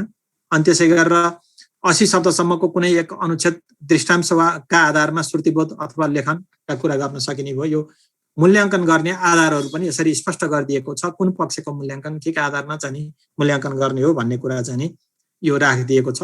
अनि मूल्याङ्कन गरिसकेपछि यो त्यसलाई चाहिँ स्कोरिङ कसरी गर्ने भनेर 1 2 3 4 5 को कुराहरू पनि त्यो आधार पनि पाठ्यक्रममा चाहिँ व्यवस्था गरेको छ। अब निर्णयात्मक मूल्याङ्कनको लागि अघि मैले भने यो स्पेसिफिकेसन चाहिँ ग्रेड पाठ्यक्रममै चाहिँ गरिएको छ। नेपाली र अङ्ग्रेजीको अहिले पाठ्यक्रममै देख्न पाउनुहुन्छ यहाँले डाउनलोड गर्दैखेरिमा। अरू विषयको चाहिँ हामीले त्यहाँ समावेश गरेका छैनौँ, त्यो चाहिँ अब हामी केही दिनमै राख्छौँ। यो नमुनाको रूपमा मात्रै, यो पूर्ण होइन। यो नेपालीको चाहिँ शब्द भण्डारमा चाहिँ नि शब्दार्थ शब्द पहिचान 4 वाक्यमा प्रयोग 2 भनेर यसरी चाहिँ क्याटेगोराइज गरेका छ। हामी भोलि मूल्याङ्कन गर्दाखेरि यसरी चाहिँ मूल्याङ्कन गर्छौं। हामीले त्रैमासिक परीक्षामा गर्ने चाहिँ मूल्याङ्कन पनि यही कुराहरूलाई आधार मानेर विद्यालय तहमा बनाउने प्रश्नपत्रहरू गरिने मूल्याङ्कनका क्रियाकलापहरू यही आधारमा हुन्छन् र यहाँबाट बनाइने अथवा अन्तिम परीक्षामा गरिने कुराहरू पनि यही आधारमा तयार गर्नुपर्ने हुन्छ। अब यो चाहिँ नि 6-8 को लागि चाहिँ गरिएको एकमुष्ट हो। हामीले चाहिँ 8 मा यही आधारमा मूल्याङ्कन गर्छौं भने 6 लाई पनि आधार यही हो। यही आधारमा चाहिँ 6 को पनि मूल्याङ्कन गर्छौं। अब अंग्रेजी अब यो विभिन्न विषयको मैले चाहिँ एउटा नमुनाको रूपमा मात्रै यहाँ राखेँ। यो इन्टरनल एसेसमेन्टको रेकर्डिङ कसरी गर्ने भनेर चाहिँ यो अरु भन्दा अंग्रेजीको अलिकति फरक भए हुनाले यहाँ मैले राख्न खोजेँ। यो तल पार्टिसिपेसनको अंक अनि रिडिङ राइटिङ लिसनिङ स्पिकिङ भनेर चाहिँ एसेसमेन्ट 1 भनेर भनेको ठाउँमा यो 3टा पक्ष जुन माथि हामीले तालिकामा देख्यौं नि, त्यो तालिकामा देखेको 3टा पक्षलाई चाहिँ यहाँ स्कोरिङ गर्ने कुराहरू गरेको छ। त्यसरी यो 19-20 वटा कतिवटा पाठ छ अंग्रेजीमा, त्यो चाहिँ हरेक 4 वटा पाठमा चाहिँ मूल्याङ्कन गर्नुपर्छ। 4 वटा पाठ सकिएपछि भनेछ 1 to 5 each student according to the rating scale each column यो 4 वटा पाठ सकिएपछि यसरी मूल्याङ्कन गर्ने र यो फारम भरेर राख्ने। अन्तिममा चाहिँ यसलाई हामी चाहिँ समग्रमा पनि यसको प्रयोग गर्छौं। अब मूल्याङ्कनका पाटोको कुरा गर्यौं हामीले। अब त्यसै गरेर सिकाइ क्रियाकलाप अथवा चाहिँ फ्यासिलिटेसन कसरी गर्ने भन्ने कुरा पनि पाठ्यक्रमले सम्बोधन गर्नुपर्छ र गरेको छ। विषयगत रूपमा गरेको छ। मैले यहाँ एउटा अंग्रेजीको उदाहरणको रूपमा मात्रै मैले यहाँ प्रस्तुत गरेँ। यहाँले पाठ्यक्रम अध्ययन गर्नुभयो भने नेपालीमा पनि छ। अनि सामाजिक र गणितको त मैले अघि विषय क्षेत्र प्रस्तुत गर्दाखेरि त्यही नै चाहिँ व्यवस्थापन गरेको छ। सिकाइ क्रियाकलाप के हुने, मूल्याङ्कन क्रियाकलाप कसरी गर्ने भनेर त्यहाँ सिकाइ चाहिँ यो क्षेत्र र क्रममै चाहिँ त्यहाँ व्यवस्थित गरेको छ भने अंग्रेजी र नेपालीमा चाहिँ यो भाषिक सिप सिकाउने हिसाबले यो पाठ 1 देखि पाठ अन्तिम पाठसम्म पनि उही किसिमका सिपहरू चाहिँ सिकाइ चाहिँ निरन्तर चलिरहँदो रहेछ। त्यसकारणले हरेक ठाउँमा राख्ने भन्दा पनि तल चाहिँ यो सिकाइ चाहिँ सहजीकरण प्रक्रिया अथवा भनेर चाहिँ तल राखिएको छ। अंग्रेजीले यसरी राखेको छ। 2टा ए र बी 6.1 मा प्रिन्सिपल अफ लर्निङ फेसिलिटेसन भनेर राखेको छ। जस्तै फन एन्ड इन्गेजमेन्ट अनि कम्युनिकेटिभ एक्टिभिटिज यो चाहिँ एउटा प्रिन्सिपलको रूपमा लिएको छ भने तललाई मेथड र टेक्निकका रूपमा चाहिँ क्वेसन एन्सर मेथड हुन सक्छ। डेमोन्स्ट्रेसन भयो, गेम्स भयो, use of picture flash card यो छ। यसरी यो मेथड एन्ड टेक्निक भनेर यसरी पाठ्यक्रममा अरु धेरै लामो छ। मैले चाहिँ खाली उदाहरणको रूपमा यहाँ चाहिँ एक-एकवटा चाहिँ यो नमुना मात्रै यहाँहरुलाई जानकारी गराएँ। यस्तो रहेछ भन्ने थाहा पाइ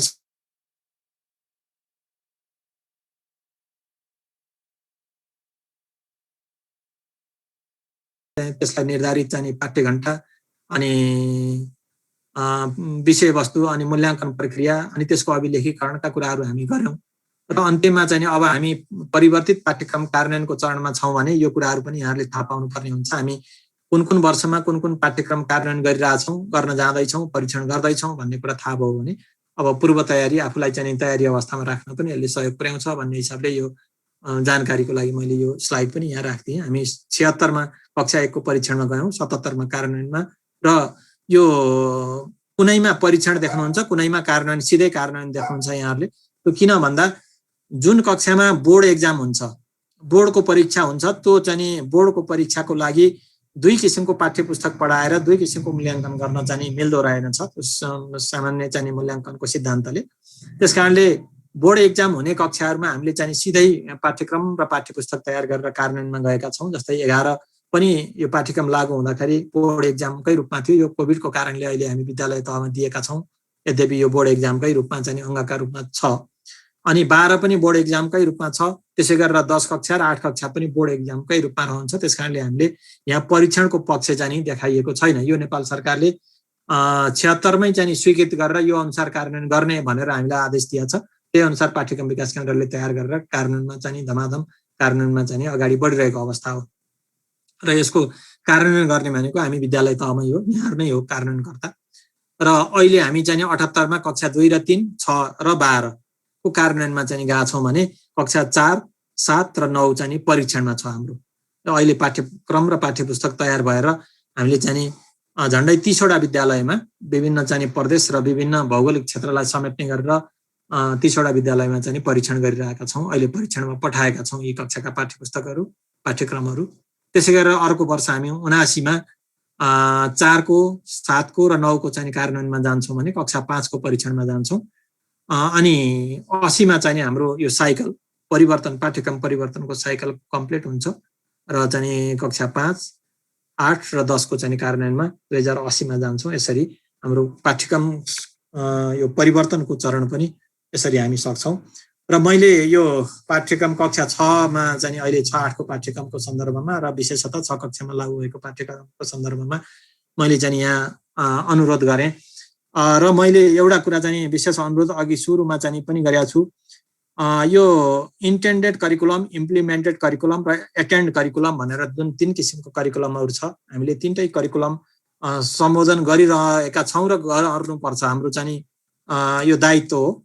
इन्टेन्डेड करिकुलम भनेर इच्छित अथवा निर्धारित करिकुलम जुन हामीले चाहिँ यो डकुमेन्टको रूपमा यतिन्जेल मैले यहाँहरू समक्ष भट्याइरहेँ, यो कुरालाई चाहिँ यसको चाहिँ पक्ष हो, यो इन्टेन्डेड करिकुलमको पक्ष हो। अब त्यहाँभित्र चाहिँ सिर्जना गरेका अवसरहरू, सामग्रीहरू, परिवेशहरू अनि क्रियाकलापहरूले यो इम्प्लिमेन्टेड करिकुलमको पाटो पनि त्यसले चाहिँ खोजी गर्छ।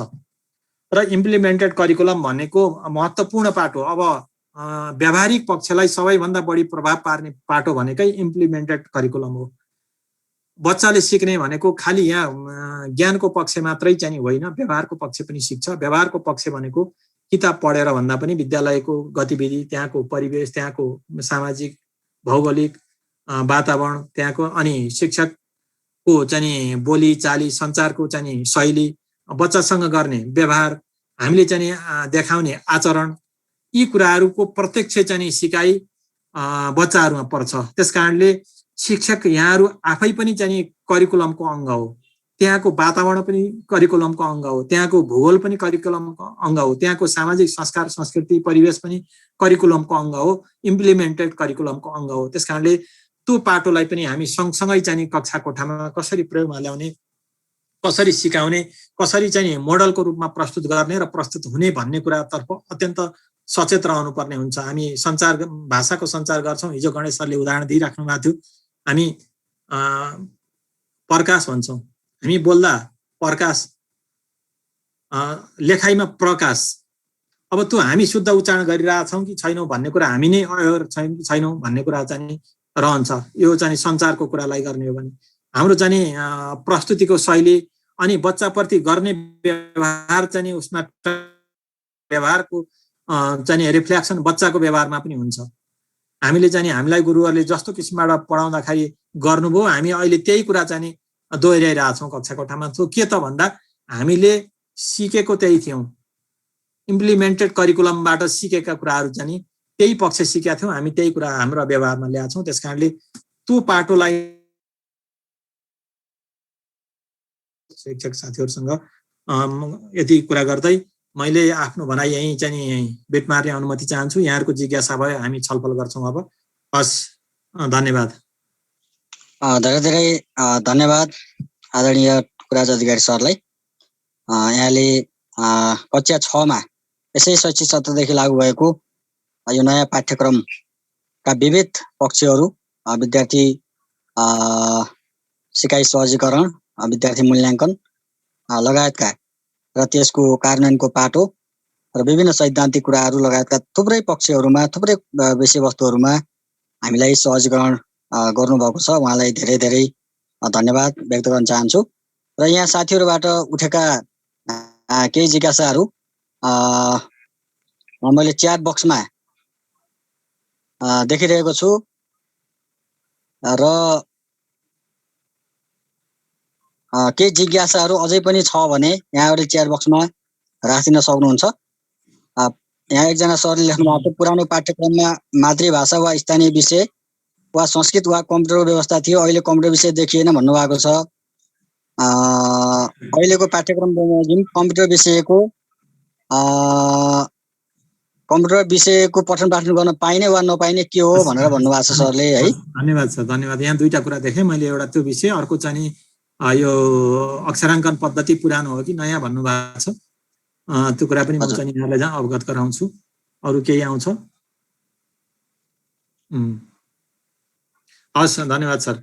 अक्षराङ्कन पद्धति चाहिँ नि अलिकति चाहिँ नि मोडिफाई भएको छ सर। पुरानो सर म्याडमहरूले यो थाहा पाउनु पर्ने हुन्छ, थोरै मोडिफाई भएको छ। त्यसको चाहिँ नि क्याटेगोराइज चाहिँ नि मामबाट चाहिँ नि मोडिफाई भएको छ।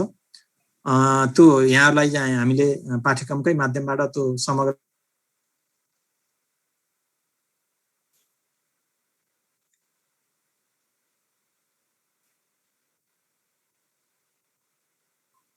सर हजुरको साउन्ड आएन।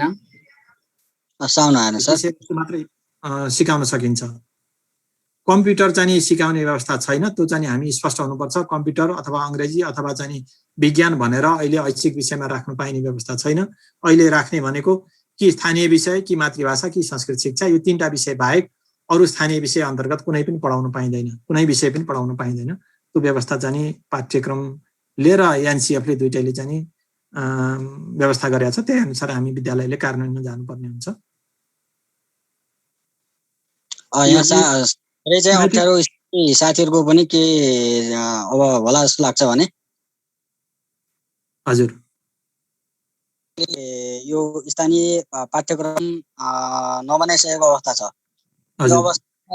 यो अवस्थामा अब धेरै विद्यालयहरू अहिले अलमल परेको पनि देखिन्छ सर। यो कम्प्युटर विषयको कुरा यसैबाट आयो होला सायद। मातृभाषा नेपाली नै भएको होइन, मातृभाषा पनि नेपाली नै भएको, संस्कृत भाषा पनि पढाउन सम्भव नभएको र अन्य विषय अब स्थानीय विषय पनि नबनिसकेको अवस्थामा अब साथीहरू केही अल्लमल्ल भएको कुराहरू यहाँ आएको होला। हामी पनि त्यसमा अलिकति दुविधा नै थियौँ सर। त्यो हो सर, चाहिँ यहाँले भनेको कुरा सही हो। अब यो कोभिडले गर्दाखेरि हामी सहज रूपमा काम गर्न पनि सकेनौँ। अब स्थानीय तहदेखि केन्द्रीय तहसम्मकै समस्या हो यो। हजुर। तर चाहिँ यो पाठ्यक्रमको संरचनाले गरेको व्यवस्था भोलि चाहिँ एउटा कानुनी कठिनाइ के आउन सक्छ भने हामी पाठ्यक्रममा भएको व्यवस्था बाहेक अरू चाहिँ विषयहरू पढाएर भोलि मार्कसिट सर्टिफिकेटहरू चाहिँ इस्यु गर्न सक्ने अवस्थामा रहँदैनौँ।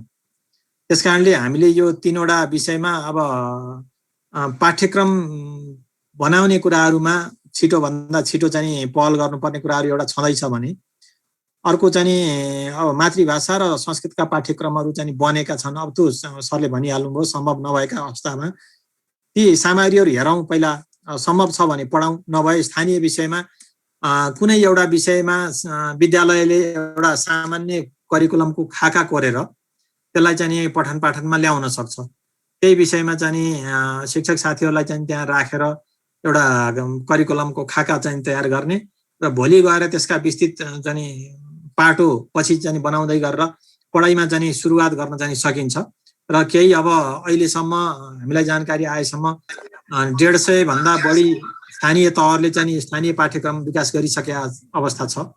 हुन त अब 753 मा 150 भनेको कति नै हो र, धेरै स्थानीय तहमा चाहिँ यो व्यवस्थापन भएको छैन। अब ती चाहिँ नमुनाहरूलाई पनि लिएर हामीले चाहिँ हाम्रा स्थानीय तहका पाठ्यक्रमहरू विकास गर्नुपर्ने हुन्छ। र तर अब त्यो हाम्रो प्रावधानमा नभएको कुराहरू चाहिँ अहिले कम्प्युटर अथवा साइन्स पढाउनुस् भन्न सक्ने अवस्थामा हामी छैनौँ। त्यो पढाउनु पर्ने पाटोलाई नै अगाडि बढाउनु पर्ने हुन्छ सर। म त्यही अनुरोध गरेँ। धन्यवाद। अब यहाँ अर्को आएको छ एउटा निरन्तर के गर्ने हजुर हजुर हजुर म एउटा प्रश्न राखेँ त, म एउटा जिज्ञासा राखेँ त। हजुर हजुर अहिलेको यो त्रिको समयमा आएर चाहिँ सम्पूर्ण विद्यार्थीहरूलाई कम्प्युटर सिक्नुपर्ने अनिवार्यता गर्नुपर्ने बेलामा यो कम्प्युटर विषय चाहिँ कक्षा 6बाट हटाएर के हामीले निजी स्कुललाई चाहिँ कम्प्युटर सिकाउन त्यता जा भन्ने बनाउन खोज्या त होइन? सरले जिज्ञासा ठिक जिज्ञासा उठाउनु भयो। तर एउटा कुरा के बुझौँ भने यो नेसनल करिकुलम भनेको सरकारी विद्यालयलाई एउटा र निजी विद्यालयलाई अर्को चाहिँ होइन सर। हामीले चाहिँ बुझ्नुपर्ने कुराहरू सरकारीमा जे व्यवस्था छ निजीमा पनि त्यही व्यवस्था हो। निजीलाई पनि त्यो अनुमति छैन, कम्प्युटर पढाउने अनुमति निजीलाई पनि छैन। र कम्प्युटरको आवश्यकता हो चाहिँ अहिलेको प्रविधिको युगमा कम्प्युटर चाहिँ पढाउनु पर्छ। तर कम्प्युटर विषयलाई चाहिँ नि विद्यार्थीको उमेर अवस्था र आवश्यकता अनुसार विज्ञान तथा प्रविधि भनेर त्यही विषयमा चाहिँ नि जोडिएको छ र कक्षा 9बाट ऐच्छिक छुट्टै विषय चाहिँ नि माध्यमिक तहमा पुगिसकेपछि उसले छुट्टै विषयको रूपमै चाहिँ लिन सक्छ। तर अब आधारभूत तहसम्मको शिक्षामा चाहिँ नि उसलाई चाहिने जति हो त्यो चाहिँ विज्ञान तथा प्रविधि भनेर एउटै विषयभित्र चाहिँ दुईटै क्षेत्रलाई समेटिया हुनाले त्यो चाहिँ त्यसैमा समावेश छ सर कम्प्युटरको विषय। त्यसकारणले छुट्टै विषय पढाइराख्नु पर्दैन र यो चाहिँ करिकुलम भनेको सामुदायिक र संस्थागत दुईटैलाई लागू हुने करिकुलम हो, यो छुट्टा छुट्टै करिकुलम छैन, त्यो भ्रममा नपरौँ। एउटा यहाँ क्वेसन आएको छ सर, यो 50-50 भन्न खोजेको के हो भन्ने एकजना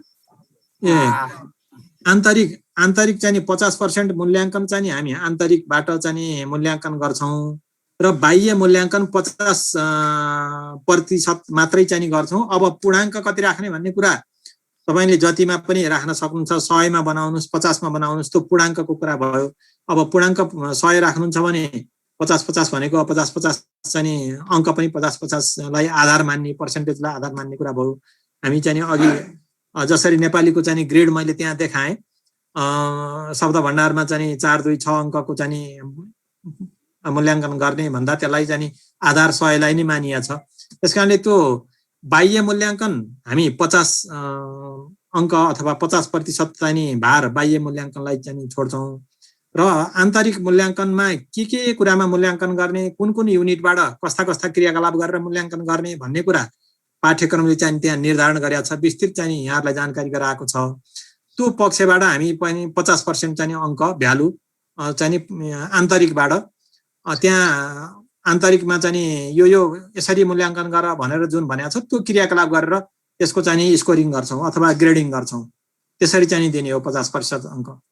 अनि यहाँ यस्तो एउटा क्वेसन आएको छ सर, यो निरन्तर मूल्याङ्कन थियो पहिला हैन, अहिले यो 50% आन्तरिकमा चाहिँ निरन्तर पर्छ पर्दैन भनेर यहाँ जिज्ञासा राख्नु भएको छ सर। निरन्तर मूल्याङ्कन सर, निरन्तर मूल्याङ्कन सम्बन्धमा निरन्तर भनेकै हजुर, निरन्तर भनेकै हामी चाहिँ कन्फ्युज नहौँ सर। निरन्तर भनेकै हामी चाहिँ त्यो विद्यार्थीको सिकाइलाई चाहिँ सुधार गर्नको लागि सिकाइकै क्रममा गरिने चाहिँ मूल्याङ्कन हो। त्यो कक्षा कार्य भनेको पनि निरन्तर मूल्याङ्कन भित्रकै चाहिँ क्रियाकलाप हो, गृह कार्य भनेको पनि त्यही भित्रकै क्रियाकलाप हो। हामी परियोजना कार्य, प्रश्नोत्तर, छलफल चाहिँ यी सबै कुराहरू निरन्तर भित्रै पर्छन्। त्यसकारणले निरन्तर छुट्टै अनि आन्तरिक छुट्टै भन्ने नबुझौँ। आन्तरिक भनेकै चाहिँ हामी निरन्तर मूल्याङ्कन गरेर आन्तरिक मूल्याङ्कन गर्ने हो, त्यो सिकाइकै क्रममा हुने मूल्याङ्कन हो। त्यो 50% भनियो, त्यसलाई चाहिँ एक्जाम लिन चाहिँ बाध्यकारी चाहिँ भएन। त्यो यसो भयो, टुल्स प्रयोग गर्ने कुरा लिखित पनि तपाईँले लिन सक्नुहुन्छ। त्यहाँ लिखितको पनि जस्तै लेखनको मूल्याङ्कन गर, रिडिङ एन्ड राइटिङ भनेको छ नि, त्यहाँ छुट्टिया छ नि त हाम्रो स्किल त भाषाको हेर्दाखेरि। त्यो रिडिङ एन्ड राइटिङको मूल्याङ्कन त लिखितै लिनुपर्ने हुन्छ। त्यो लिखित चाहिँ लिखित पनि लिन सकिन्छ आन्तरिकमा पनि। त्यो लिखित लिँदाखेरि अघि मैले देखाएको थिएँ कस्ता 80 शब्दसम्मका चाहिँ यस्ता वर्ण अथवा मात्रा प्रयोग भएका शब्दहरू लेख्न लगाउने भनेको छ नि, त्यो लिखितको पाटो त्यहाँ पनि पर्छ। त्यसकारणले त्यहाँ हेरौँ, त्यो लिखितको पाटो पनि आन्तरिक मूल्याङ्कनमा पर्छ। त्यो बाहेक धेरै कुराहरू आन्तरिकमा पर्छन्। त्यो पक्षलाई चाहिँ हेरेर उसले चाहिँ अभिव्यक्त गर्ने, सञ्चार गर्ने, उसले गरेको व्यवहारका कुराहरू त्यहाँ पर्छन्, सञ्चारका कुराहरू पर्छन्, उसले प्रयोग गर्ने शब्दका कुराहरू पर्छन्, अरूसँग यो संवादको चाहिँ क्रियाकलापहरू पर्छन् भाषाको सन्दर्भमा। अनि विज्ञानको सन्दर्भमा त्यही किसिमको चाहिँ प्रयोगात्मक पक्षहरूलाई त्यहाँ जोडिएको छ, गणितको सन्दर्भमा जोडिएको छ। अनि सामाजिकको पक्षमा चाहिँ परियोजना कार्यहरू भनेर त्यहाँ अलिकति सामाजिकीकरणका कुराहरू चाहिँ जोडिएका छन्। त्यो प्रयोगात्मक कुराहरूमा के गर्ने भन्ने कुरा चाहिँ त्यसैमा स्पष्ट छ सर, दुविधा हुनुपर्ने अवस्था छैन। खालि हामी करिकुलमको अध्ययन गऱ्यौँ भने त्यो कुराहरूमा चाहिँ दुविधा रहँदैन। सर नमस्कार, म टिकाराम गौतम कास्कीबाट। सरलाई मेरो एउटा जिज्ञासा, अघि सरले चाहिँ यो जुन पढाइको भाषाको माध्यमको कुरा गर्दै गर्दा भाषा विषय चाहिँ जुन भाषा हो त्यही भाषामा चाहिँ अध्यापन गर्नुपर्ने अथवा पठन पाठन गर्नुपर्ने हुन्छ। विज्ञान र गणित चाहिँ अङ्ग्रेजी भाषामा पनि पठन पाठन गर्न मिल्छ भन्नुभएको थियो। तर अहिलेको नयाँ पाठ्यक्रम अनुसारको चाहिँ पाठ्यपुस्तक आउँदा यो विज्ञान र गणित विषय विज्ञान र प्रविधि शिक्षा र गणित शिक्षा पनि यो नेपाली भाषामै आएको छ सर। यसको अङ्ग्रेजी भर्सन चाहिँ किन नआएको होला? अङ्ग्रेजी भर्सन विकासकै चरणमा छ सर। हामी यो ट्रान्सलेसन यसैलाई ट्रान्सलेसनको चरणमा छ, त्यो अगाडि बढिरहेछ। हामीले चाहिँ पहिलो चरणमा नेपालीका पाठ्यपुस्तकहरू तयार गऱ्यौँ। त्यो पाठ्यपुस्तक चाहिँ ट्रान्सलेसन नभइसकेको अवस्था हुनाले बाहिर आएको छैन। हामी त्यो चरणमा छौँ, पाठ्यक्रमले तयार गरिरहेछ। अहिले त्यो नेपालीलाई कार्यान्वयन गर्दै जाने, अब सँगै चाहिँ हामी अङ्ग्रेजी पनि प्रकाशनमा ल्याउँछौँ। सबै सरलाई भोलि क्लास 11-12 को यसरी नै सरले गरिदिनु हुनेछ। सरलाई भोलि पनि मैले जोडिन अनुरोध गर्ने सर। यहाँ एउटा 32 क्रेडिट आवरको कुरा सोध्नु भएको छ, म त्यो कुरा चाहिँ राखेँ है त। यो 32 क्रेडिट आवर भनेको कार्यघण्टा भनेको के हो भन्ने कुरा के लेख्नु भएको छ, यहाँ कता गयो क्वेसन आइरहेको थियो। यो क्रेडिट आवरमा नझक्चिने होला सर।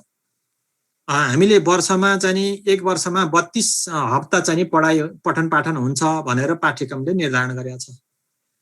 अनि त्यो 32 हप्तामा हप्ताको चाहिँ 1 घण्टा चाहिँ पठन पाठन भयो भने त्यसलाई 1 क्रेडिट आवर मान्छ।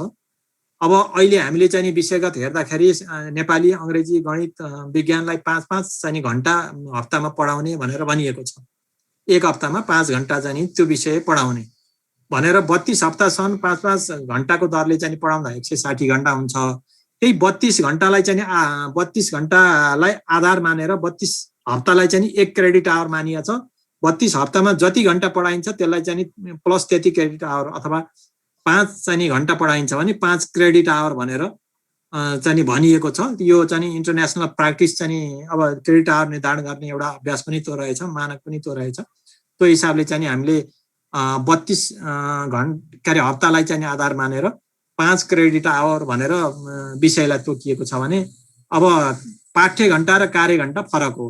पाठ्य घण्टा भनेको क्रेडिट आवर 32 चाहिँ हप्तालाई आधार मानेर मानिएको घण्टा हो। अब कार्य घण्टा भनेको हामीले चाहिँ पढाउनु पर्ने घण्टा हो। अब चाहिँ यहाँ रुटिनका कुरा चाहिँ पनि यहाँ कता कति देखेँ मैले, कतै चाहिँ जिज्ञासा देखेँ। 1 घण्टाको रुटिन हो अथवा चाहिँ कसरी चाहिँ तालिका बनाउने भन्ने कुरा पनि यहाँ लेखा छ।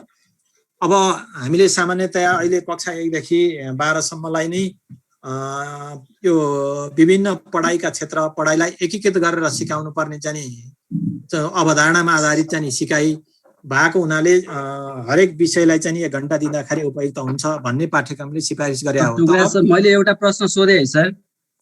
सर यो क्रेडिट आवर पाठ्य घण्टा र के भन्छ कार्य घण्टा छ नि सर। हजुर, यसमा मैले जस्तो भर्खरै जुन अहिले पाइलटिङको रूपमा प्रयोग भएको करिकुलममा पाठ्य सुनिएन है सर? आवर भनेर लेखेको छ के सर? सरको सुनिएन सर, हजुरको आवाज सुन्दैन। पाठ्य घण्टा र क्रेडिट आवर भनेको पाठ्य घण्टाको ब्राकेटमा चाहिँ क्रेडिट आवर भनेर लेखिया छ सर। यो पाठ्य घण्टा, क्रेडिट आवर र अनि त्यसपछि कार्य घण्टा भन्ने शब्द एकदमै क्लियर पारिदिनु पर्यो सर। मैले धेरैतिर सोधेँ, मैले चित्त बुझ्दो जवाफ पाइनँ सर। ल, वर्किङ आवर र क्रेडिट आवर दुईटा चाहिँ भनिएको छ। अङ्ग्रेजीमा भन्दा, नेपालीमा भन्दा पाठ्य घण्टा र कार्य घण्टा भनिएको छ। यसको दुईटैको आधार चाहिँ अलिकति फरक हो। क्रेडिट आवर अथवा पाठ्य घण्टा भनिएको 32 हप्तालाई चाहिँ आधार मानेर 32 हप्तालाई आधार मान्दा हरेक हप्ता कति घण्टा चाहिँ त्यो विषयलाई छुट्याइएको छ त्यसलाई चाहिँ पाठ्य घण्टा अथवा क्रेडिट आवर भनिएको छ। यो पाठ्य घण्टा इक्वल टु क्रेडिट आवर हो सर?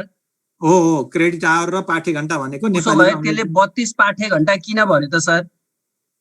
हजुरले 5 क्रेडिट आवर भनिरहनु भएको छ, यतापट्टि 32 पाठ्य घण्टा भनेर लेखेको छ सर। 32 कार्य घण्टा हो, त्यहाँ लेखिया छ भने त्यो मिस्टेक हुन सक्छ सर। एकदम तपाईको मैले भर्खरै मात्रै हेरेको छु सर। मैले मैले स्क्रिन शेयर गर्ने अनुमति पाएँ भने म त्यो देखाउन पनि सक्छु। अनि 32 पाठ्य घण्टा भनेर लेखेको छ सर। अब होला चाहिँ सरले अब त्यहाँ कहीँ त्रुटि भएको पनि हुन सक्छ सर। अब त्रुटि छैन भन्न म सक्दिनँ। हामीले 32 कार्य घण्टा हो। कार्य घण्टा भनेको 1 हप्तामा 32 घण्टा पढाउने हो। सबै विषयलाई चाहिँ 32 घण्टा पढाउनु पर्छ भनिएको हो। अनि मैले शैक्षिक गुणस्तर मापन केन्द्रमा पनि फोन गरेँ सर। हामीलाई आधिकारिक कुरा र स्पष्ट कुरा नै आउँदैन के सर। न हामी टिचर बीचबाट क्लियर हुन सक्छौँ, न नेपालको आधिकारिक निकायबाट क्लियर हुन सक्छौँ के सर। यो मानेमा एकदमै कन्फ्युजन भयो के सर। 32 कार्यघण्टा हो। एक हप्तामा हामीले चाहिँ नि 4 देखि 8 कक्षासम्म 10 कक्षासम्म 32 घण्टा पढाउनु पर्छ हप्तामा। उसो भए 1 कार्यघण्टाको अवधि कति हो सर? 1 कार्यघण्टाको अवधि त कार्यघण्टा भनेकै अब 1 घण्टा हो। तर अब चाहिँ तपाईले पिरियड बनाउँदा स्कुलको अनुकूलतालाई हेरेर तपाईले 1 घण्टाको पिरियड बनाउनुहुन्छ भने अब त्यो 1 कार्यघण्टै भयो। होइन चाहिँ अब हामी 45 मिनेटको पिरियड बनाउँछौँ भने भन्ने हो भने अब नेपाली विषयको हकमा चाहिँ हप्तामा 5 घण्टा नेपालीलाई छुट्याइएको छ। हप्तामा 5 घण्टा नेपाली पढाउने भनेको 45 मिनेटको हिसाबले 7 पिरियड हुन्छ होला सम्भवतः। त्यसरी चाहिँ पिरियड विभाजन गर्नुपर्ने हुन्छ। अब 1 घण्टा 1 कार्यघण्टै पढाउनुहुन्छ भने 5 घण्टै अथवा 5 चाहिँ पिरियडमै चाहिँ सकिने भयो। होइन भने त्यो कार्यघण्टा भनेको त्यो समयावधि हो। कार्यघण्टा त्यति चाहिँ पुग्नु पर्छ। 5 घण्टा भयो सर। कार्यघण्टा भनेको त्यो 45 मिनेट हुन सक्यो, 50 मिनेट हुन सक्यो, काम गर्ने समय भयो। अनि पाठ्य घण्टा भनेको चाहिँ के रे 1 घण्टा हो सर? होइन होइन होइन, पाठ्य घण्टा कार्यघण्टा भनेको पनि घण्टै हो। कार्यघण्टा भनेको पनि त्यहाँ जति घण्टा तोकिएको छ त्यो घण्टा पुर्याउनै पर्छ। 45 मिनेटको पिरियडले 5 पिरियड अथवा 6 पिरियड 6 दिनमा एक पिरियड राख्यौं भनेर चाहिँ पाइँदैन। मैले बिहान मात्रै सर मैले नेपाल सरकारको शैक्षिक गुणस्तर मापन केन्द्रमा काम गर्ने मैले अधिकृत लेभलको साथीलाई सोधेको छु। उहाँले भन्नुहुन्छ पाठ्य घण्टा भनेको क्रेडिट आवर होइन भन्नुहुन्छ के सर? अब हामीले कसको चाहिँ के कुरा चाहिँ बुझ्ने हो के सर?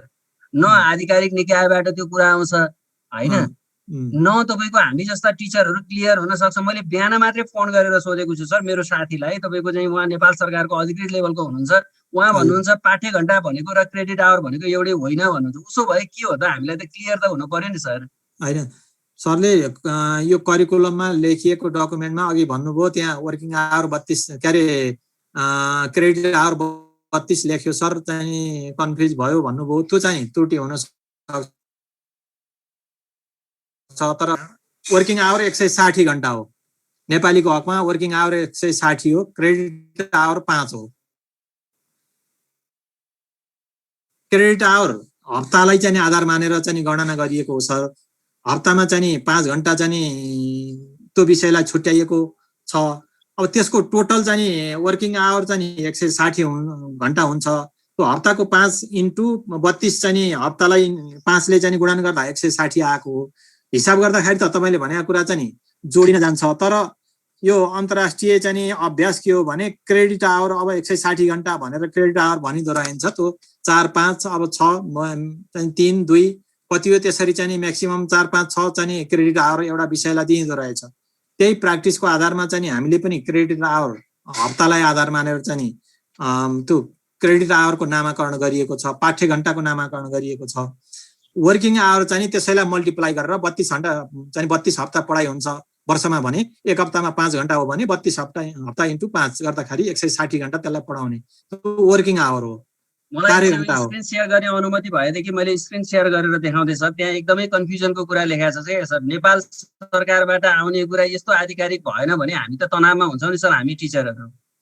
ठीक छ, पाठ्यक्रमकै कुरा गर्नु शेयर गर्ने अनुमति भए मैले भर्खरै देखाउँछु सर। पाठ्यक्रमकै कुरा गर्नुभयो सरले।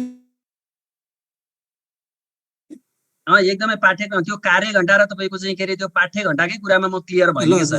अनि शेयर गरौँ न, छलफल क्लियर हुन। घनश्याम सर मलाई यो के रे गर्नु सर। तर एउटा कुरो नि सर, सरले भन्नुभयो त 32 गर्नु त सर। हजुर स्क्रिन शेयर भएको छ सर। भएको छ। हो यो के रे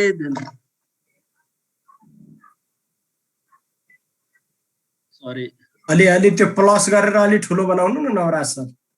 माथि प्लस मात्रै थिच्नु त। यसलाई मैले कहाँ थिच्नु पर्यो भन्दा यो माथि प्लस छ नि। हो त्यसै यहाँ हेर्नु न, यहाँ के लेख्यो भन्दा यो के रे 32 पाठ्य घण्टा कक्षा 4 देखि 10 सम्म जम्मा 32 पाठ्य घण्टा अर्थात् वार्षिक 1024 कार्य घण्टा र कक्षा 11 र 12 मा कम्तीमा 27 पाठ्य घण्टा अर्थात् 664 कार्य घण्टाको बढीमा 32 पाठ्य घण्टा भन्ने लेख्यो के सर। त्यसमा त दुविधा हुनुपर्ने कुरा केही छ र सर? मलाई त लाग्दैन, किनभने सरले अलिकति चाहिँ यसलाई बुझ्ने प्रयास गर्नुहोस् है त। 32 पाठ्य घण्टा यहाँले चाहिँ हाम्रो 7 वटा विषय छन्। 7 वटा विषयमा एउटा विषयलाई 4 क्रेडिट आवर र एउटा विषयलाई 3 क्रेडिट आवर 7 छ, अरू 5वटा विषयलाई 5-5 क्रेडिट आवर छ। त्यो सबै विषयको चाहिँ नि क्रेडिट आवर जोड्दाखेरि जम्मा 32 क्रेडिट आवर चाहिँ नि बच्चाले वर्षभरिमा पढ्छ। त्यो यो सबै विषयको जोड हो। यो फेरि सबै विषयको जोड भनेको सबै विषयको जोड हो सर, सबै विषयको जोड हो। यो हप्तामा 32 घण्टा पढाइ हुन्छ क्या सर तिनीहरूको? सबै विषयको 32 पाठ्य घण्टा हो। अब त्यसैलाई चाहिँ नि कार्य घण्टामा लैजाँदाखेरि 1024 चाहिँ कार्य घण्टा 1024 भनेको चाहिँ 1 वर्षको हो कि सर? त्यसकारणले दुविधा हुनुपर्ने छैन। त्यो टेबलमा माथि चाहिँ नि माथि टेबलमा जानु त सरले जुन देखाइराख्नु भएको छ प्रश्न भनेको चाहिँ हप्ताको त्यो 32 का पाठ्य घण्टा चाहिँ हप्ताको हो, 1024 वर्षको हो के सर? अहिलेको पाठ्यक्रममा के छ भने तपाईले सर यहाँनिर भनिएको चाहिँ नि पाठ्य घण्टा चाहिँ नि फेरि हप्ताको कार्य घण्टा चाहिँ नि भनिएको होइन। यो कक्षा 4 देखि 10 सम्म भनेको छ। कक्षा 4 देखि 10 सम्म जम्मा 32 पाठ्य घण्टा अथवा 1024 घण्टा कार्य घण्टा भनेर भनिएको के हो भन्दा कक्षा 4 मा सबै विषय चाहिँ नि 32 पाठ्य घण्टा हुन्छ। कक्षा 5 मा पनि सबै विषय जोड्दा सबै विषयको पाठ्य घण्टा जोड्दा 32 पाठ्य घण्टा हुन्छ। त्यो भन्न खोजिएको यहाँ माथि चाहिँ नि टेबल यसैको टेबल छ। टेबलमा जानुभयो भने सर चाहिँ क्लियर हुन सक्नुहुन्छ। माथि टेबल माथि जानु त सर, यो माथि टेबल छ यसैको। अझै माथि छ, अझै माथि सर। यो एकदमै तपाईको त्यो मलाई पहिलादेखि कन्फ्युजन भएको विषयवस्तु के सर? यो क्लियर भयो भने अलि सजिलो पनि हुने, अरू साथीहरूले पनि सोध्नुहुन्छ। यहाँ चाहिँ नि हो यहाँ हो, यो टेबलमा जानु ल। यो टेबल सर यो टेबलमा यो कति कक्षाको हो? यो माध्यमिक तहको हो। यो 9-10 को रहेछ ल। 9-10 यसैलाई पनि आधार मान्दा हुन्छ सिक्नलाई। यहाँ हेर्नुहोस् पाठ्य घण्टा क्रेडिट आवर भनेर अघिल्लो कोलममा छ, बीचको कोलममा होइन। अनि वार्षिक कार्य घण्टा भनेर वर्किङ आवर त्यहाँ वर्किङ आवर नलेखे नि वर्किङ आवर 160 घण्टा छ। यो चाहिँ नि क्रेडिट आवर त अब तल जोडमा जानुहोस् त 32 भनेर तल जोडमा लेखिएको छ। हेर यो 32 भनेको तल लेखिएको 32 भनेको पाठ्य घण्टा अथवा क्रेडिट आवर भनेको यो 7वटा विषयको वर्षभरिमा चाहिँ नि क्रेडिट आवर कति हुन्छ भन्दा 32 कार्य पाठ्य घण्टा हुन्छ। अब कार्य घण्टामा लैजाँदाखेरि 1024 घण्टा चाहिँ नि यी सबै विषय चाहिँ नि कति घण्टा सिक्छन् भन्दा अब विषयगत माथि छ तर टोटलमा 124 घण्टा सिक्छन्। त्यसकारणले कार्य घण्टा र पाठ्य घण्टामा चाहिँ नि फरक यो हो सर, दुविधा हुनु पर्दैन। तल भनिएको अब दुविधा केमा हुनुभयो भन्दा 32 कार्य घण्टा पनि छ। फेरि एक हप्तामा 32 कार्य घण्टा पनि पढाउनु पर्ने अवस्था छ। त्यो कारणले चाहिँ सर दुविधा हुनु भएको हो। यो माथि राख्दा म एउटा सरलाई पूरक प्रश्न राखेँ सर। जस्तो सर त्यो नि अलिक माथि लान्न, त्यो एकै ठाउँमा लान्न सर। जस्तो नि सर जस्तो विज्ञान र प्रविधिको 5 घण्टा भनेको सर यो हप्तामा 5 घण्टा पढाउनु पर्ने होइन हो।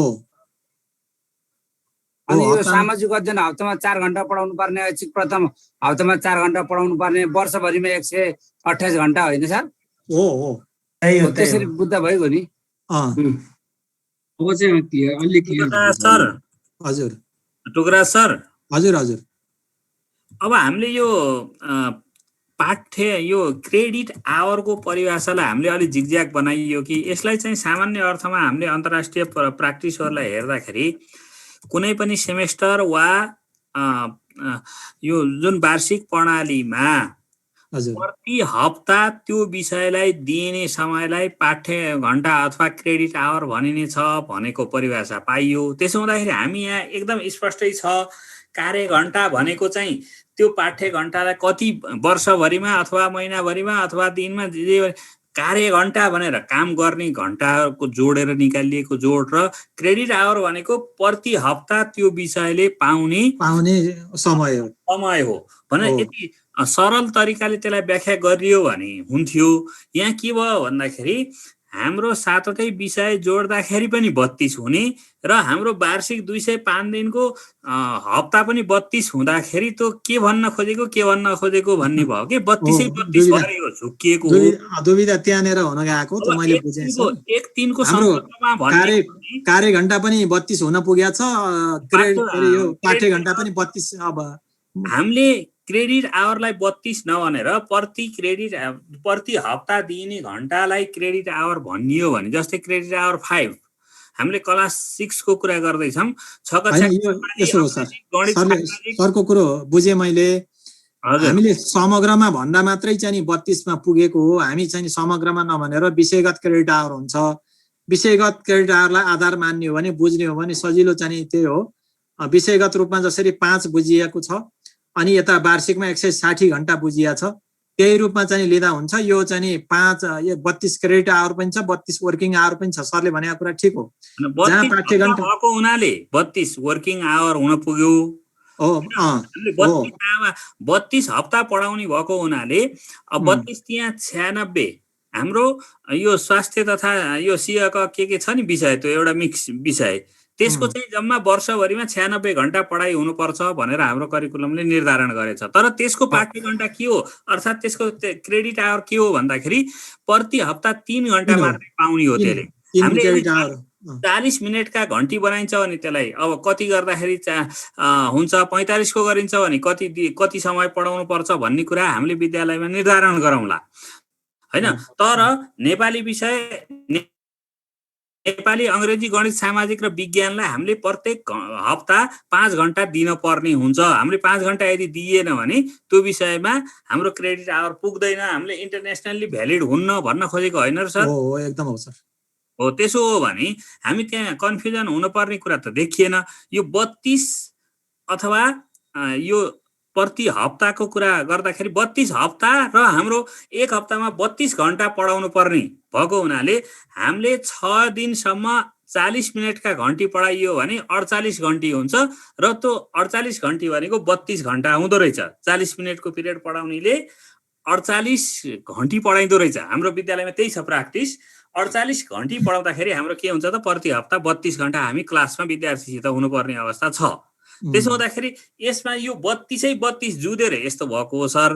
यसलाई हामीले कसरी भन्नुपर्ने जस्तो लाग्छ भन्ने मलाई आफ्नो व्यक्तिगत विचार, प्रति हप्ता जति घण्टा त्यसलाई दिइन्छ त्यो क्रेडिट आवर हो र प्रति वर्ष हामीले जति घण्टा त्यो विषयमा लगाइन्छ त्यो चाहिँ कार्य घण्टा हो भनेर बुझियो भने सजिलो हुन्छ कि जस्तो लाग्छ सर मलाई। होइन, सरको बुझाइ एकदम ठिक हो। हामीले भन्न खोजेको पनि त्यही हो। अब बुझाउन सकिएन अथवा हाम्रो त्यहाँ पाठ्यक्रममा लेखिएको लेखाइले चाहिँ दुविधा सिर्जना गर्यो भने अब त्यसलाई चाहिँ सच्याउनु पर्ने भए पनि हेरौँला हामीले। अब एउटा क्वेसन म थपेला सर, जस्तो हामीहरूले यो पाठ्य घण्टा जुन 5 राखेको छ नि साप्ताहिक होइन सर, जस्तो त्यसलाई हामीले ग्रेड पोइन्ट पछि ग्रेडिङ सिस्टम गर्दाखेरि त्यसलाई कति 5 क्रेडिट आवरबाट गर्ने कि 4 बाट गर्ने कि इभ्यालुएसन कसरी गर्ने सर? होइन, क्रेडिट आवर त सिकाइको चाहिँ टाइम भयो। हामीले चाहिँ के अरे ग्रेडिङ गर्ने कुरा त अब 1 2 3 4 5 भनेर चाहिँ राखिएको छ लेभल हैन। अब त्यो 1 2 3 4 5 भनेर लेभल चाहिँ राखिएको छ। उसले चाहिँ कुन तहमा सिकाइ गर्यो भन्ने कुरा पाठ्यक्रममा चाहिँ लेखिया छ। त्यो उसले चाहिँ अब राम्रोसँग उच्च स्तरमा सिक्यो भन्ने लाग्छ भने 5 अङ्क दिने। त्यो जुन कुरा हामी सिकाउन, जुन पक्षलाई चाहिँ मूल्याङ्कन गरिरहेछौँ, जुन कुरा सिकाइरहेछौँ, अब त्यही आधारमा चाहिँ उसको र्याङ्किङ हामी गर्छौँ अनि त्यही आधारमा हामी ग्रेडिङमा चेन्ज गर्छौँ। त्यो ग्रेडिङको सूत्र पनि छँदैछ। त्यो क्रेडिट आवरसँग चाहिँ त्यो मूल्याङ्कनलाई फेरि जोडिराख्नु परेन। यो त सिक्ने समयलाई चाहिँ मात्रै निर्धारण गरिएको हो। त्यो मूल्याङ्कन चाहिँ को स्कोरिङको त्यो रेटिङ स्केल फेरि फरक छ सर। जिपिए निकाल्दा एभरेज जिपिए निकाल्दा त त्यहाँ आउँछ नि सर, होइन त? त्यो क्रेडिट आवर चाहिँ जिपिए सँग जोडिँदैन सर। त्यसले सिकेको चाहिँ लेभलसँग जोडिन्छ, सिकाइको स्तरसँग जोडिन्छ। उसले 1 2 3 4 5 चाहिँ अब स्कोरिङ चाहिँ चरणहरू छ। त्यो चाहिँ कुन चरणको सिकाइ सिक्यो, 3 नम्बर 3 तेस्रो तहको सिकाइ चाहिँ उसले सिक्यो, चौथो तहको सिक्यो अथवा उत्कृष्ट तहको सिक्यो, 5औं तहको भनेको उत्कृष्ट तह हो। त्यो सिक्यो भने त्यही रूपमा हामी दिन्छौँ, त्यसैको कम्पाइल गर्छौँ, त्यसैलाई चाहिँ अनि अङ्कन गर्छौँ। त्यो पर्सेन्टेज निकालेर त्यो पर्सेन्टेज चाहिँ अब निर्धारण गरिएको छ। त्यो पर्सेन्टेजभित्र चाहिँ कुन अङ्कमा ए प्लस अथवा बी प्लस कहाँ पर्छ त्यो अङ्कन गरिन्छ। त्यसैले जिपिए चाहिँ त्यो जिपिए चाहिँ त्यहाँ निर्धारण गरिएको छ। ए को चाहिँ कतिदेखि कतिसम्म जिपिए को ए हो भन्ने कुरा पनि त्यहाँ आउँछ। सर यो पहिलाको पाठ्यक्रम र अहिले नयाँ पाठ्यक्रममा जुन ग्रेडिङ सिस्टम छ नि त्यसको के फरक छ कि उयो छ? अलिकति फरक छ सर। अहिले नयाँ हेर्नु होला, पुरानोको ग्रेडिङको जुन ऊ छ त्यो भन्दा केही फरक छ।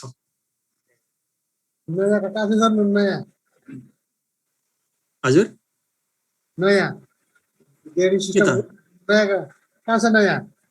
नयाँ करिकुलममा छ सर,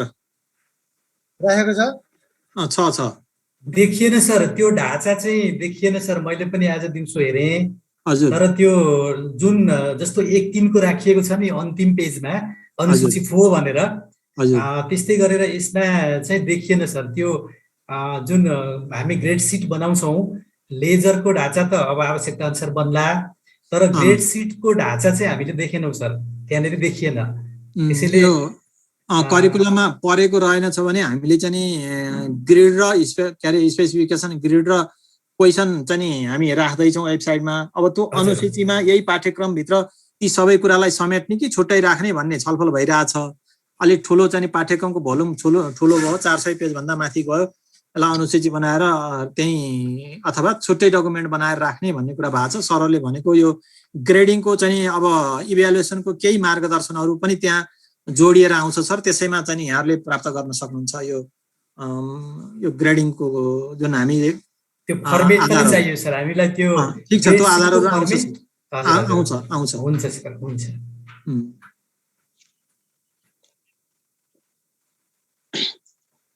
हस्, हुन्छ सर। अब यहाँ धेरै साथीहरूको जिज्ञासा त आएको छ, तर अब सबै कुराहरूलाई आज समेट्न पनि अब समयको पनि अब पाबन्दी छ।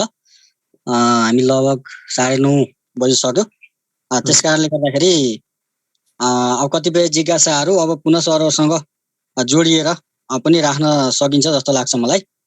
र अघि हाम्रो घनश्याम सरले भन्न सक्नुभयो भोलि कक्षा 11 को र पर्सि कक्षा 12 को सहजीकरण हुनेछ भन्ने सूचना। यो